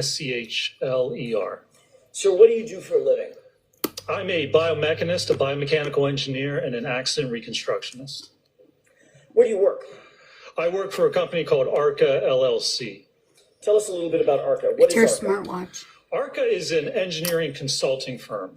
So we do litigation type work, both civil and criminal, where we look at, for instance, I do biomechanics. So I look at injury causation in different types of events, motor vehicle accidents, pedestrian, automobile incidents, sports related injuries, industrial accidents. We also do accident reconstruction, as well as all types of really Yeah, and they totally made me cry. I just totally cried a river. forensic type engineering. And we also do R&D, research and development, for Yes, private Alex. and governmental entities. What's your current title? I'm a vice president and director of biomechanics for the Midwest Division. The director position that you hold, that's the official position at ARCA? That's correct, yes, sir. How are you ARCA's senior biomechanist? I'm one of them, yes. And how long have you held the position of director of biomechanics and human factors? It's been at least 5 years. I don't recall exactly how long. What exactly does is it biomechanist or biomechanist? Biomechanist, yeah. All right, I'll get it right by the time we're finished. What is a biomechanist? What do you do? So a biomechanist really looks at the human body, and we look at the response of the human body to forces and accelerations. We apply traditional engineering, but to the human body. So a mechanical engineer, for instance, might look at a piece of steel, and you know the dimensions and size of the steel. If you apply a force in a certain direction with a certain magnitude, that steel will bend and eventually it'll break. Was a biomechanist or biomechanical engineer, I do the same thing, but I look at the human body. How much force has to be applied in what direction to get a specific type of injury? She was. Whether it's a fracture of your humerus, a concussion, an vertebral disc injury, any type of injury has what we call an injury mechanism. So we look at the response of how the body reacts to forces in different environments. Ultimately, our hope is to actually help prevent and mitigate accidents. You know, motor vehicle incidents, we look at the design of airbags and seatbelts, sporting equipment, how can we reduce concussions and injuries associated with that? So ultimately, we try to figure out how to make the environment and the world safer for people in whatever type of interaction you might have. Is that sometimes called injury causation analysis? It is. That's one aspect of it. Injury causation analysis is looking at how an injury occurs. So if someone sustains an injury, as a biomechanist, I can look at the events surrounding that incident and determine how the injury occurred. Now, how someone was positioned, how much force had to have been applied to certain parts of their body to actually produce a given injury. Why is injury causation analysis important in the broader field of biomechanics? Why do you want to know the causation of certain injuries? Well, like I just said, our main goal and interest is to really mitigate and prevent injuries from occurring. So in order to do that, you have to know how they occur. You have to know, for instance, hockey, we do a lot of work with the NHL, how certain injuries occur, cervical injuries, concussions, shoulder injuries. So if your intent is to prevent injuries in certain settings and situations, you have to study how the body reacts, how those injuries are created, and then you can determine or attempt to determine how to prevent them from occurring in different events and situations. What sort of contracts or commissions does ARCA routinely engage in? We have a number of different contracts. We've worked in the past with the United States military. I helped design what we call the energy absorbing seat for the MRAP vehicles. Hold on 1 second, Dr. Sure. Okay. For the MRAP, which are the mine-resistant ambush-protected armor-plated vehicles that they had over in Iraq and Afghanistan. And the issue there is that when they go over an IED, an improvised explosive device, it would blow the vehicle up off the ground. So we were seeing very severe accelerations and forces going through the vehicle, through the seat, into the soldiers' spines. And we're seeing severe spinal and head injuries as a result of that. So we worked with the military to design what we call an energy absorbing seat design. As the vehicle gets blasted up off the ground, the seat's designed to absorb that energy and that force from the blast and the movement of the vehicle and help protect the soldier's spine. We also, as I said, do a lot of work with the NHL. We work with the Department of Player Safety there, the National Hockey League. We look at the equipment, we look at helmets, trying to help prevent concussions, skate guards, how to prevent cuts and injuries due to the skates. One of the big things we did was actually redesign part of the rink. It used to be at the player area. At the end of the player area was a 90-degree stanchion of plexiglass. And what was happening was players were getting checked into the boards at the player area and then slamming up against the glass. And they were sustaining head and cervical injuries. I've mentioned before, it was actually the Boston and Montreal that caused the NHL to take a look at it, the hit of Chara and Pacioretty. He sustained a concussion and a cervical fracture. So they gave us part of the rink to the Winter Classic, the outdoor contest, and we used crash test dummies, hybrid 3 50th percentile male dummies, and threw them into different configurations of glass. And ultimately, the new design that we developed is a curved piece of spring-loaded Lexan or plexiglass. So now when the players get checked into the boards, it impact and they glance off of it. And it's helped prevent and pretty much mitigate any type of head or neck injuries as a result of player interaction at that part of the rink. Hockey players tend to be pretty big guys, right? They do, yes. You said you used the 50 percentile hybrid 3 as a crash test dummy in ATD to do your work in furtherance of the NHL contract or commission, correct? That's correct. Did you need to use a hybrid 3 that was the same size as these big, tall, 6'4", 230-pound hockey players? No, not at all. Why not? There's a 95th percentile male dummy, which not many people have or use. The 50th percent. Your buddy must not have told you. Hank takes offense to calling them dummies. You have to call them a mannequin, sir. Percentile male is basically the gold standard for crash test dummies. And you're probably most familiar with it if you see automotive manufacturers and the ads on TV where they put the crash test dummy in the car and run them into walls and flip them over. Well, they use the 50th percentile for all of those tests. And then they scale the actual injury assessment reference values to different sized people. So they record the force off of that. And they might say, well, for the 50th percentile average person, you can sustain 180 Gs of acceleration to the head before you see a severe injury. And then they'll scale that and say, well, the hybrid 3 has to record, say, 300 Gs before someone twice that size gets hurt. So you just use one size dummy and then you scale that to whatever size person you're looking at or you want to actually investigate.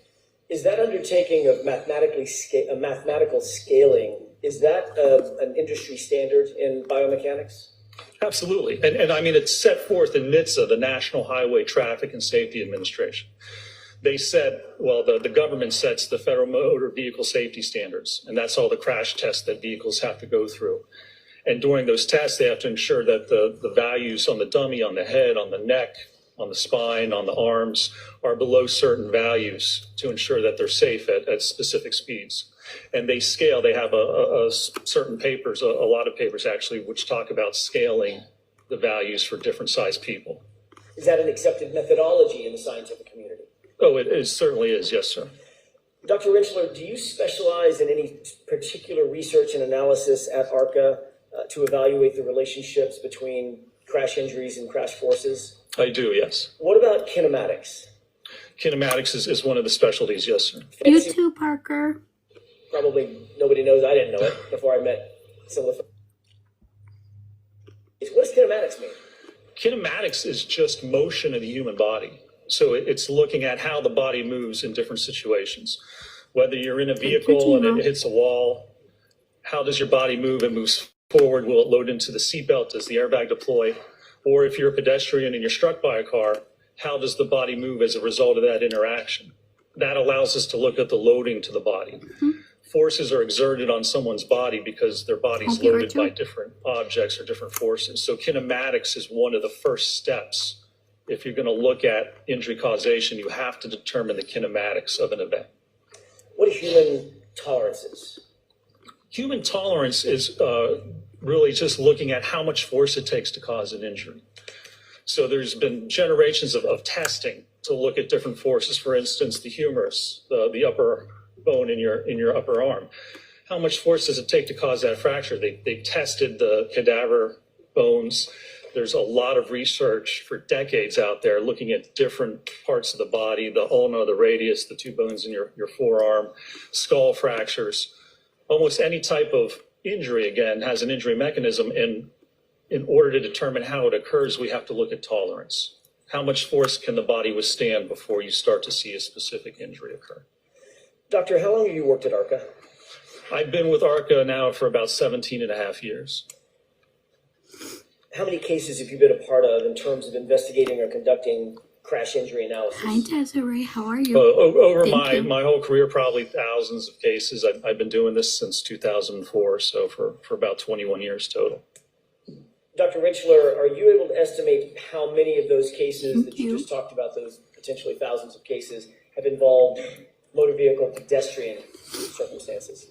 Oh, I'm sure over the years there's been hundreds of cases. A lot of them are motor vehicle and motor vehicle accidents, but certainly a large percent's automobile pedestrian type impacts. What education, training, and background qualifies you to perform the duties that you just told us about as the Director of Biomechanics and Human Factors at ARCA? Well, I got my BS in mechanical engineering with a minor in biomedical engineering from Carnegie Mellon University in 1995. I then went on to get my master's in bioengineering and biomechanics from the University of Pittsburgh in 2002. And then I got my PhD in bioengineering and biomechanics from the University of Pittsburgh in 2004. 2004. Thank you. Bye, Baloo. Have a good day. Are you a member of any professional associations associated with your field? I'm a member of SAE, the Society of Automotive Engineers, as well as the American Society for Mechanical Engineers, ASME. Are you also a reviewer for an outfit called Archives of Physical Medicine and Rehabilitation in Biomechanical Engineering? I've done peer-reviewed articles for those journals before, yes, sir. When you say peer-reviewed articles, you're the peer reviewer? That's right. If you want to submit a specific article to a journal, you'll write that manuscript and then submit it to the journal, and then they'll send it out to other experts or peers in that same field, probably 3 others normally. And then they'll review that transcript, send it back with any suggested revisions. And then usually the author will make changes, send it out again, and that's how it gets accepted. Usually it goes through several different iterations before a paper is actually published. Have you received any additional training following your PhD, formal training or otherwise, in the field of biomechanics? I have, yes. Describe some of that for us, please. Throughout the years, I've taken classes through the NTSB, National Transportation Safety Board, as well as SAE, as I said, Society of Automotive Engineers, and at different universities, Virginia Tech, I different agree. seminars and classes with respect to biomechanics. Is that normal to, even for someone at your education level, a PhD, to take continuing education to stay up on issues in your field? It is. You take continuing education and then also just working with your peers. And when you work, Not guilty. 100% not guilty. But I've started putting them on my YouTube, so you can pull them up on my YouTube and watch them. in a certain company, for instance, at ARCA, we don't do just litigation, we do the research and development. We have an epic sports branch at ARCA where we look at sports performance of athletes, how to help them perform better, whether you're a baseball player or volleyball player. So it's really the experience and the work that you do that also helps keep you up to date with technology and the different aspects of that field. Does some of that additional education include biomechanics of high impact injuries that was offered by the NTSB? That's correct, yes. Methodology and techniques of crash data retrieval offered by IPTM? Correct, yes. What is the IPTM? That's the Institute for Police Technology and Management. It's actually a school down in Jacksonville, Florida, that offers basically vehicle crash reconstruction and biomechanical classes. What about human factors in traffic crash reconstruction, also offered by the same outfit? Yes. Thank you. Did you take a course in automobile safety and injury biomechanics from, is this the one from Virginia Tech? That's correct, yes. Okay. I have a friend in Jacksonville. Did SAE offer a course in injuries, anatomy, biomechanics, and federal regulation? I can't. Yes, It's not that was in letting me. Detroit, I think, where SAE is And based. you took that seminar as well. Yes. What about vehicle accident reconstruction methods offered by the SAE? I've taken that class before, yes. Linear momentum analysis offered by CAARS? That was, It's not letting me pin a goal today. I don't know why, but ever since we had our flash goal, it's not letting me pin anything. Don't know what the problem is. yes, in a class out in California. Motor vehicle accident reconstruction offered by SAE? It's not working. I've taken that class as well, yes. Advanced collision investigations out of California law enforcement? Yeah, I believe that was a 2-week So y'all are just gonna have to pick. I can't pick them. class I took. That's the introductory class that they give to the Sheriff's Department of police officers out in California. And what about the post-collision passenger vehicle inspection and seatbelt analysis offered by CARS, CAARS? I've taken that as well, yes, sir. Have you published in peer-reviewed articles and book chapters? You said you were a reviewer. Have you actually published yourself along with you and your colleagues? I have published, and that was mainly when I was in graduate school doing graduate work. I worked at the Human Engineering Research Lab. We helped people with disabilities, so we looked at people in wheelchairs, manual wheelchair users, looked at the forces acting on the arms, how to help reduce injuries, rotator cuff tears, carpal tunnel syndrome, things such as that. So I did publish primarily when I was in graduate school at the University of Pittsburgh. When you were in graduate school, approximately how many When it's live, it doesn't tell me the time, so I don't know. publications Sorry. did you participate in, Thank either you, yourself or Katie. with colleagues? Probably 10 or 12 papers and then some abstracts and I believe a book chapter as well. Have you been qualified in other courts to testify as an expert in the area of biomechanics and accident reconstruction? I have, yes. Approximately how many times? Oh, I've testified throughout my career probably over 150 times in both state and federal courts throughout the country. Thank you for I getting want us to talk to you for a KDK, second, guys. Dr. Rinchler, about how you began working on this particular case, the case that's before the bench. When were you initially retained in connection with this case? Thank you. We were initially retained, I believe it was for the first trial. It was, I believe, maybe it was the fall prior to that actual trial. That was last year. All right. When you were, by the way, initially, were you hired by the defense? No, we were not. Were you hired by the Commonwealth? We were not, no. Was that a separate agency that hired you? It was, yes. wasn't an insurance company, was it? It was not, no, sir. Okay.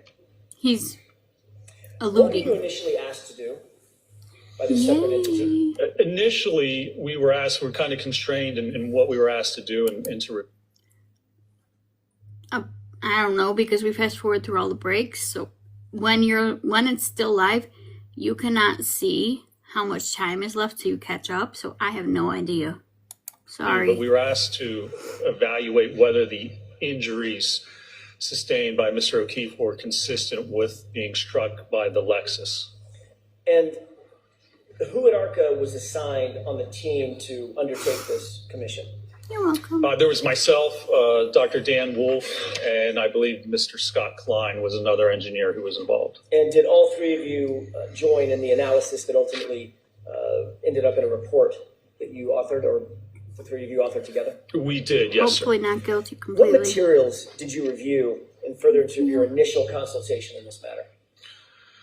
Obviously, I looked at the medical records. We looked You at too, Jody. photographs of the vehicles, information about the vehicle, photographs of the actual incident scene, various information pertaining to the Lexus itself. You know who Dr. Dan Wolf is? I do, yes. Is that the other person, the Dan Wolf, the Dr. Wolf that you just mentioned? That's correct, He's yes. already gone. Did you and Dr. Wolf look at basically the same set of information? You were provided the same set of information? We did, yes. We were provided a tranche of information that all three of us looked at, yes. Can you explain the difference between your area of expertise and Not taking chances Dr. Wolf's today. area of expertise? And what you did in his analysis, just what area he covers. In other words, dealing with Lexus and pedestrian, correct? Correct, yes. What's the difference between the analysis that you undertook and the responsibilities of Dr. Dan Wolf? Thank you for the So Dr. follow. Wolf really concentrated looking at the vehicle itself and the damage to the vehicle, the damage to the taillight, which is really the only damage we have to that vehicle. And so his analysis pertained to evaluating the force associated with producing that damage, what's consistent with causing that type of fracture and damage to the taillight itself. Whereas my part of the investigation was really looking more at the injuries and looking at Mr. O'Keefe and his kinematics and his alleged or any interaction between him and the vehicle, and whether that would be consistent with his injuries as well as the damage that we see to the Lexus as evaluated by Dr. Wolf. Did you ultimately issue a report, an initial report summarizing your opinions and your conclusions following your analysis? We did, yes, sir. About when was that report issued? I believe it was sometime in February. February of what year? It would have been February of last year, Okay, 2024. 2024. Okay, Correct. thank you. Were you able to provide an analysis, given the information that you had, were you able to provide an analysis for the biomechanical aspect of the analysis of the case? I was, yes, sir. All right. Did you review medical records and other materials? I did, yes. Did you make note of anything with regard to Mr. O'Keefe's injury or injuries based on what you reviewed initially when you began your analysis? I did, yes. Can you describe what you noted in terms of Mr. O'Keefe's injuries? There were really just two basically different areas of injury. There was injury to the head. There was a laceration on the rear kind of right occipital region of the head, which resulted in fractures, an occipital skull fracture, which is the rear part of your skull, as well as basilar skull fractures that propagated up through the skull. And then there were injuries which were noted or diagnosed to be superficial abrasions along his right arm. What is a subscapular hemorrhage? Subscapular is, Yes. yeah, with respect to the head, is that what, yes, as, yeah. as it relates to the head. Yes, well, so when we talk about there's subarachnoid, there's PIA hemorrhages, but basically they're hemorrhages, and scapular is hemorrhage under the scalp, but above the skull. So a subdural is within on the surface of the brain, but scapular means that it's a hematoma or bleeding that occurs under the scalp, but above the actual skull. Did you note subscapular hemorrhage in your analysis of Mr. O'Keefe's injuries? There was, yes, I believe there was extensive subscapular hemorrhaging. What about skull fractures? There were, as I described, an occipital skull fracture in the back of the skull that then propagated forward the calvarium as well as the basilar or the base of the skull. You mentioned subdural hemorrhage as one of the much. issues that you would look at normally. Did you note whether Mr. O'Keefe suffered from subdural hemorrhage? He did, yes. He had sustained a subdural hemorrhage as a result. And also subarachnoid hemorrhage? Correct, yes. What about bilateral orbital ecchymosis? He did, yes, bruising along the eyes, basically. What does bilateral mean? Both? Bilateral means left and right, correct? Did you note a 1 centimeter or approximately 1 centimeter laceration to the upper right eyelid? There was, yes, a 1 centimeter, yeah, and so, that's a little less than half an inch laceration right above the right eye. What about abrasions to the anterior left aspect of the nose? There were some abrasions on the nose, and then I believe a few lacerations as well. Laceration on the right anterior tongue? The tongue was lacerated, yes. What flag?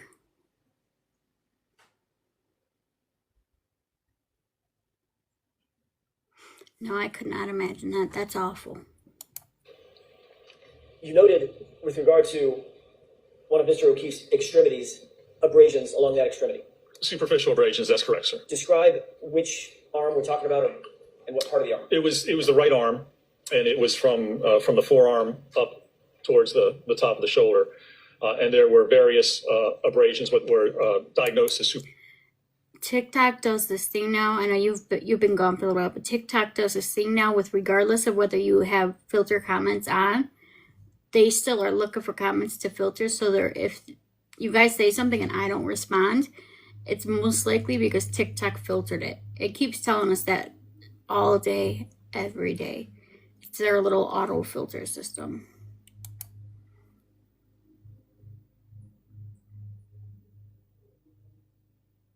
You were supposed to play when I pressed play. It was supposed to be smooth.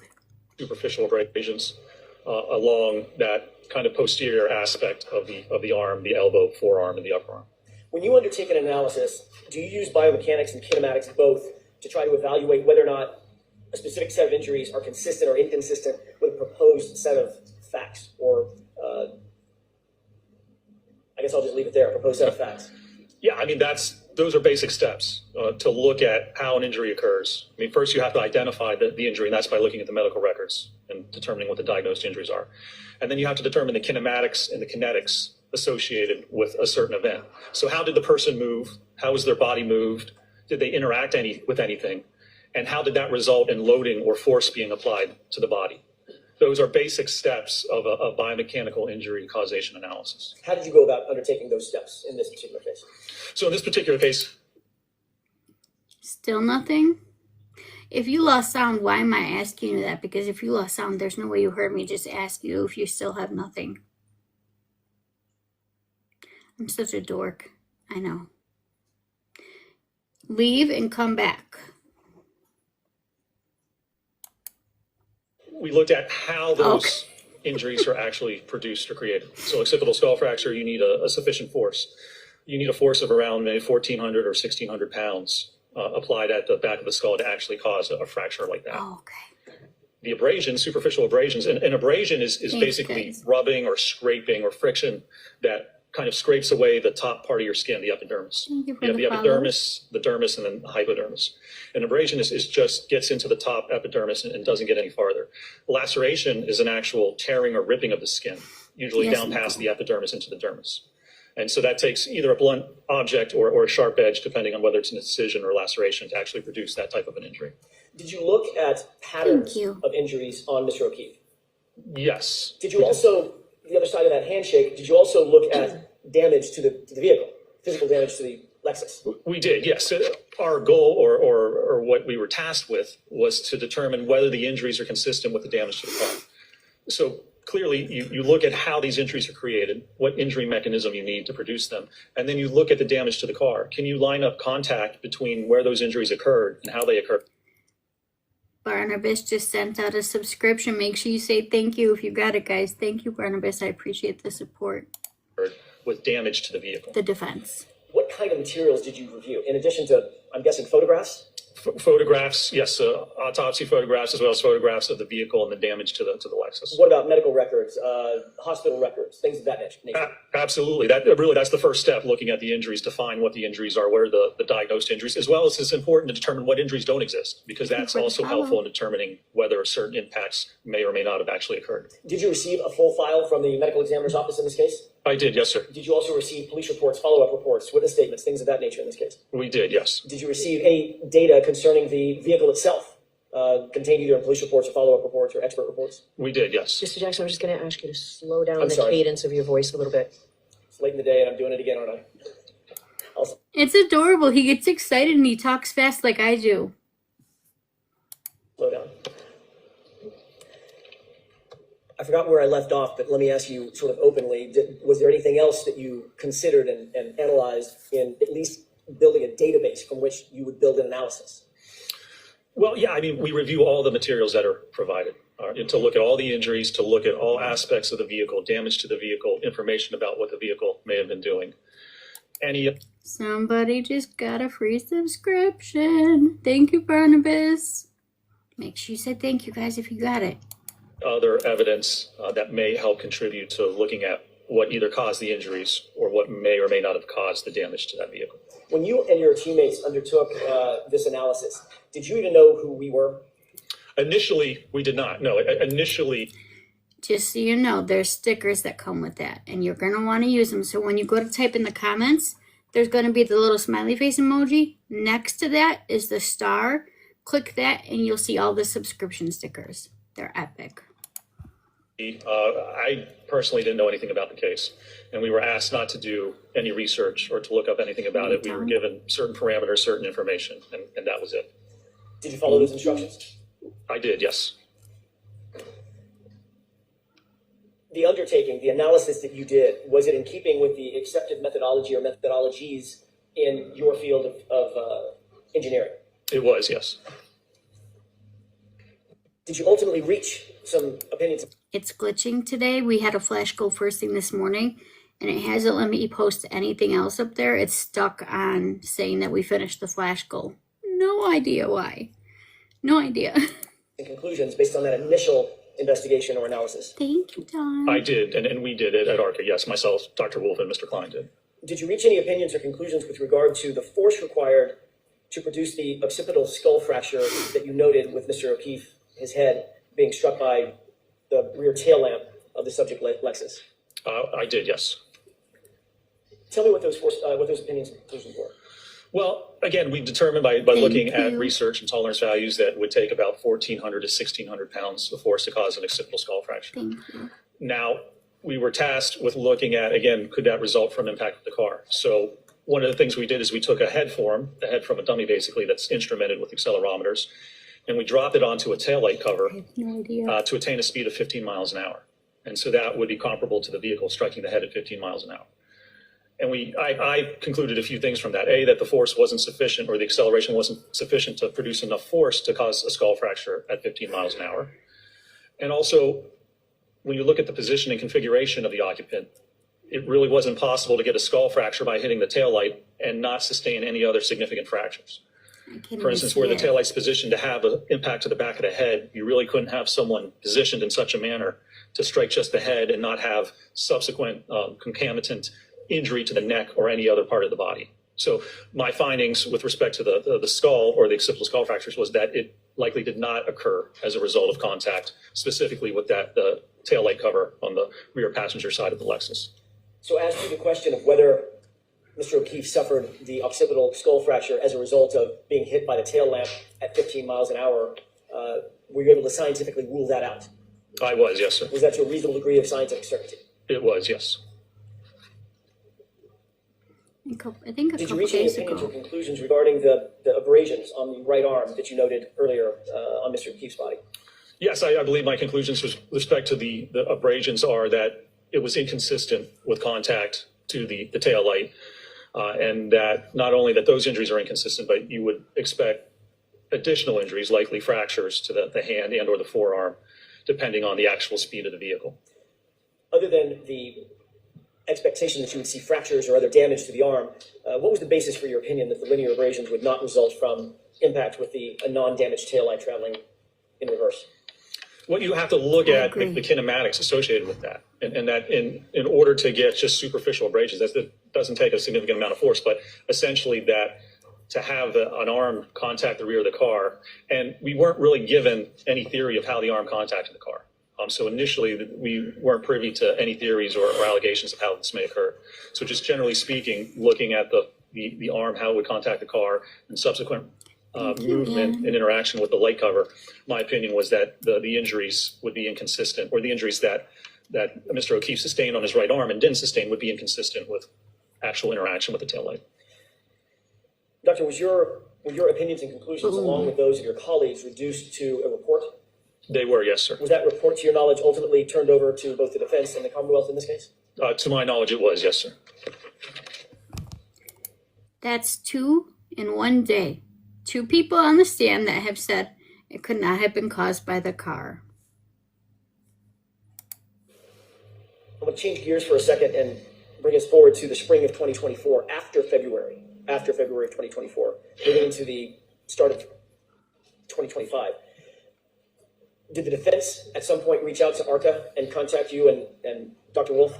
Thank you, Triple. They did, yes.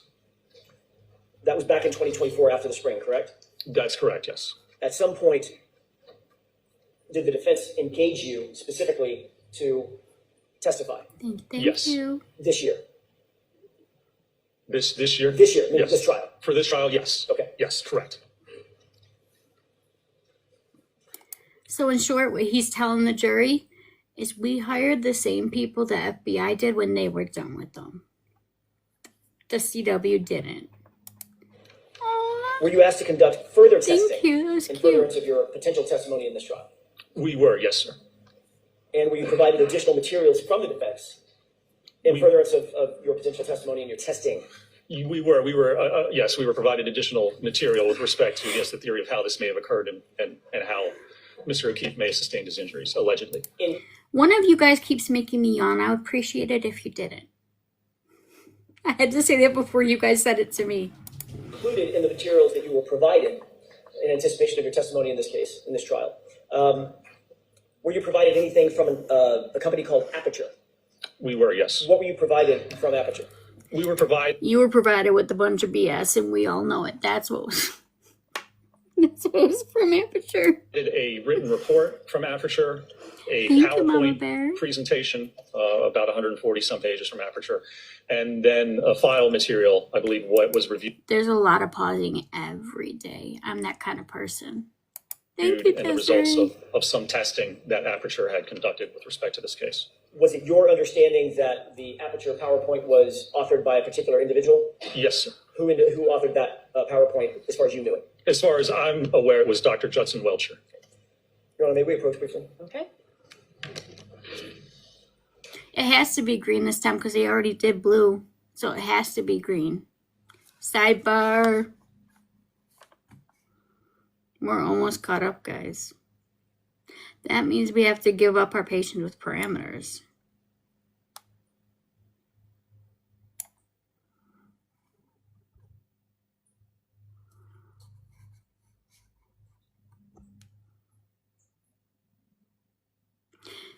It's like, I think I can, I think I can, I think I can.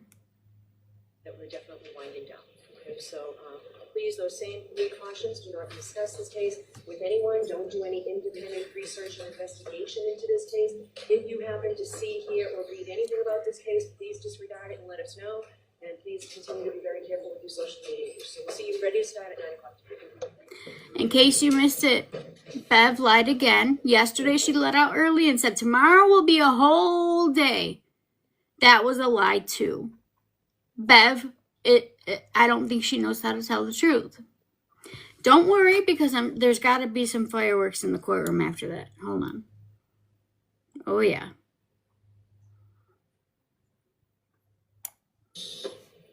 So first of all, anybody object if I give Ms. McLaughlin back the paperwork on the State of Rhode Island versus Michael Patino transcript or whatever she was giving me? Any objection to that? Thank Hi, you. Leah. Thank you. All right, so Mr. Jackson, for purposes of your edits, Right. so the text will be removed from 5, 6, 8, 9, 23. The word measurements, I think, is perhaps the only word there. I agree, Jeff, 24, Mom. 31, 32, 33, 34, 46, 47, 54, 55, 56, 58, 66, 67, 68, 69, 71. You missed 70, Bev. You are not counting good. You need to go back to get some education. I have no idea. 72, 73, 74, and 75, and 76. Separately, pursuant to what will be an upcoming evidentiary ruling on whether foundation has been made, if you could separately have a way to exclude, if it becomes appropriate based on whatever ruling, based on the foundation that you're going to attempt to put, slides 9 to 23. Now, as I said to you at sidebar, once you do this, or if you talk to the Commonwealth, if there's no objection to some of those numbered slides that I said needed to be edited, if the Commonwealth agrees that they come in, you can go ahead and put them in because I would allow them if it's by agreement. Okay? All right. So Thank do you you for the expect that we follow. will finish with Dr. Renschlick tomorrow? I do, Your Honor. Okay, Mr. Brennan? I don't think I'll be as long as I was with Dr. Wolf. Okay, Depending on how it goes, if he has an hour and a half, I expect that'll probably be about an hour and 10 minutes. okay. All right. And then we'll figure out where we are Thursday. It seems that the case may be ready to go to the jury Friday, maybe Monday at the latest. But does that seem like a fair estimate to you, Mr. Brennan? Ready Friday. Okay. All right, so we'll see. Okay. All right, thank you. We'll see everybody tomorrow morning. So they're looking at Friday or Monday. Tomorrow's Wednesday already. Can we, Mr. Jackson, can we Don't do reevaluate that to me. Mid-morning or the luncheon break and see where we are, whether we need Dr. Welcher here in the afternoon? Okay. All right, we'll do that. I think Mr. Lawson had one issue. Yes, Your Honor, with regard to various exhibits that Your Honor said would be admitted based upon the issue that we had with regard to the exhibit 88, Your Honor said you would. Yes, we'll put those into evidence. Thank you very much. Okay. That was the only item present today. Yeah, I said yesterday they'd come in, they're coming in. Okay, so those will be in evidence. Mr. Brennan, you were on notice yesterday that I was letting those in. Okay, all right, we're all set. We'll see you They tomorrow. are bringing back Welcher. That's what they just said. Well, this was a shit show and a half. She's rushing to get to those White Claws, I think. Because he's got a bone to pick. I don't know. I have no idea. I don't know. I don't know anymore. Was it a great day for the defense? I mean, other than all of the roadblocks that Brennan threw out there, I think it worked against him rather than for him. But keep trying, Brennan. Keep trying, Henry. Keep trying. And you'll keep getting served just like that.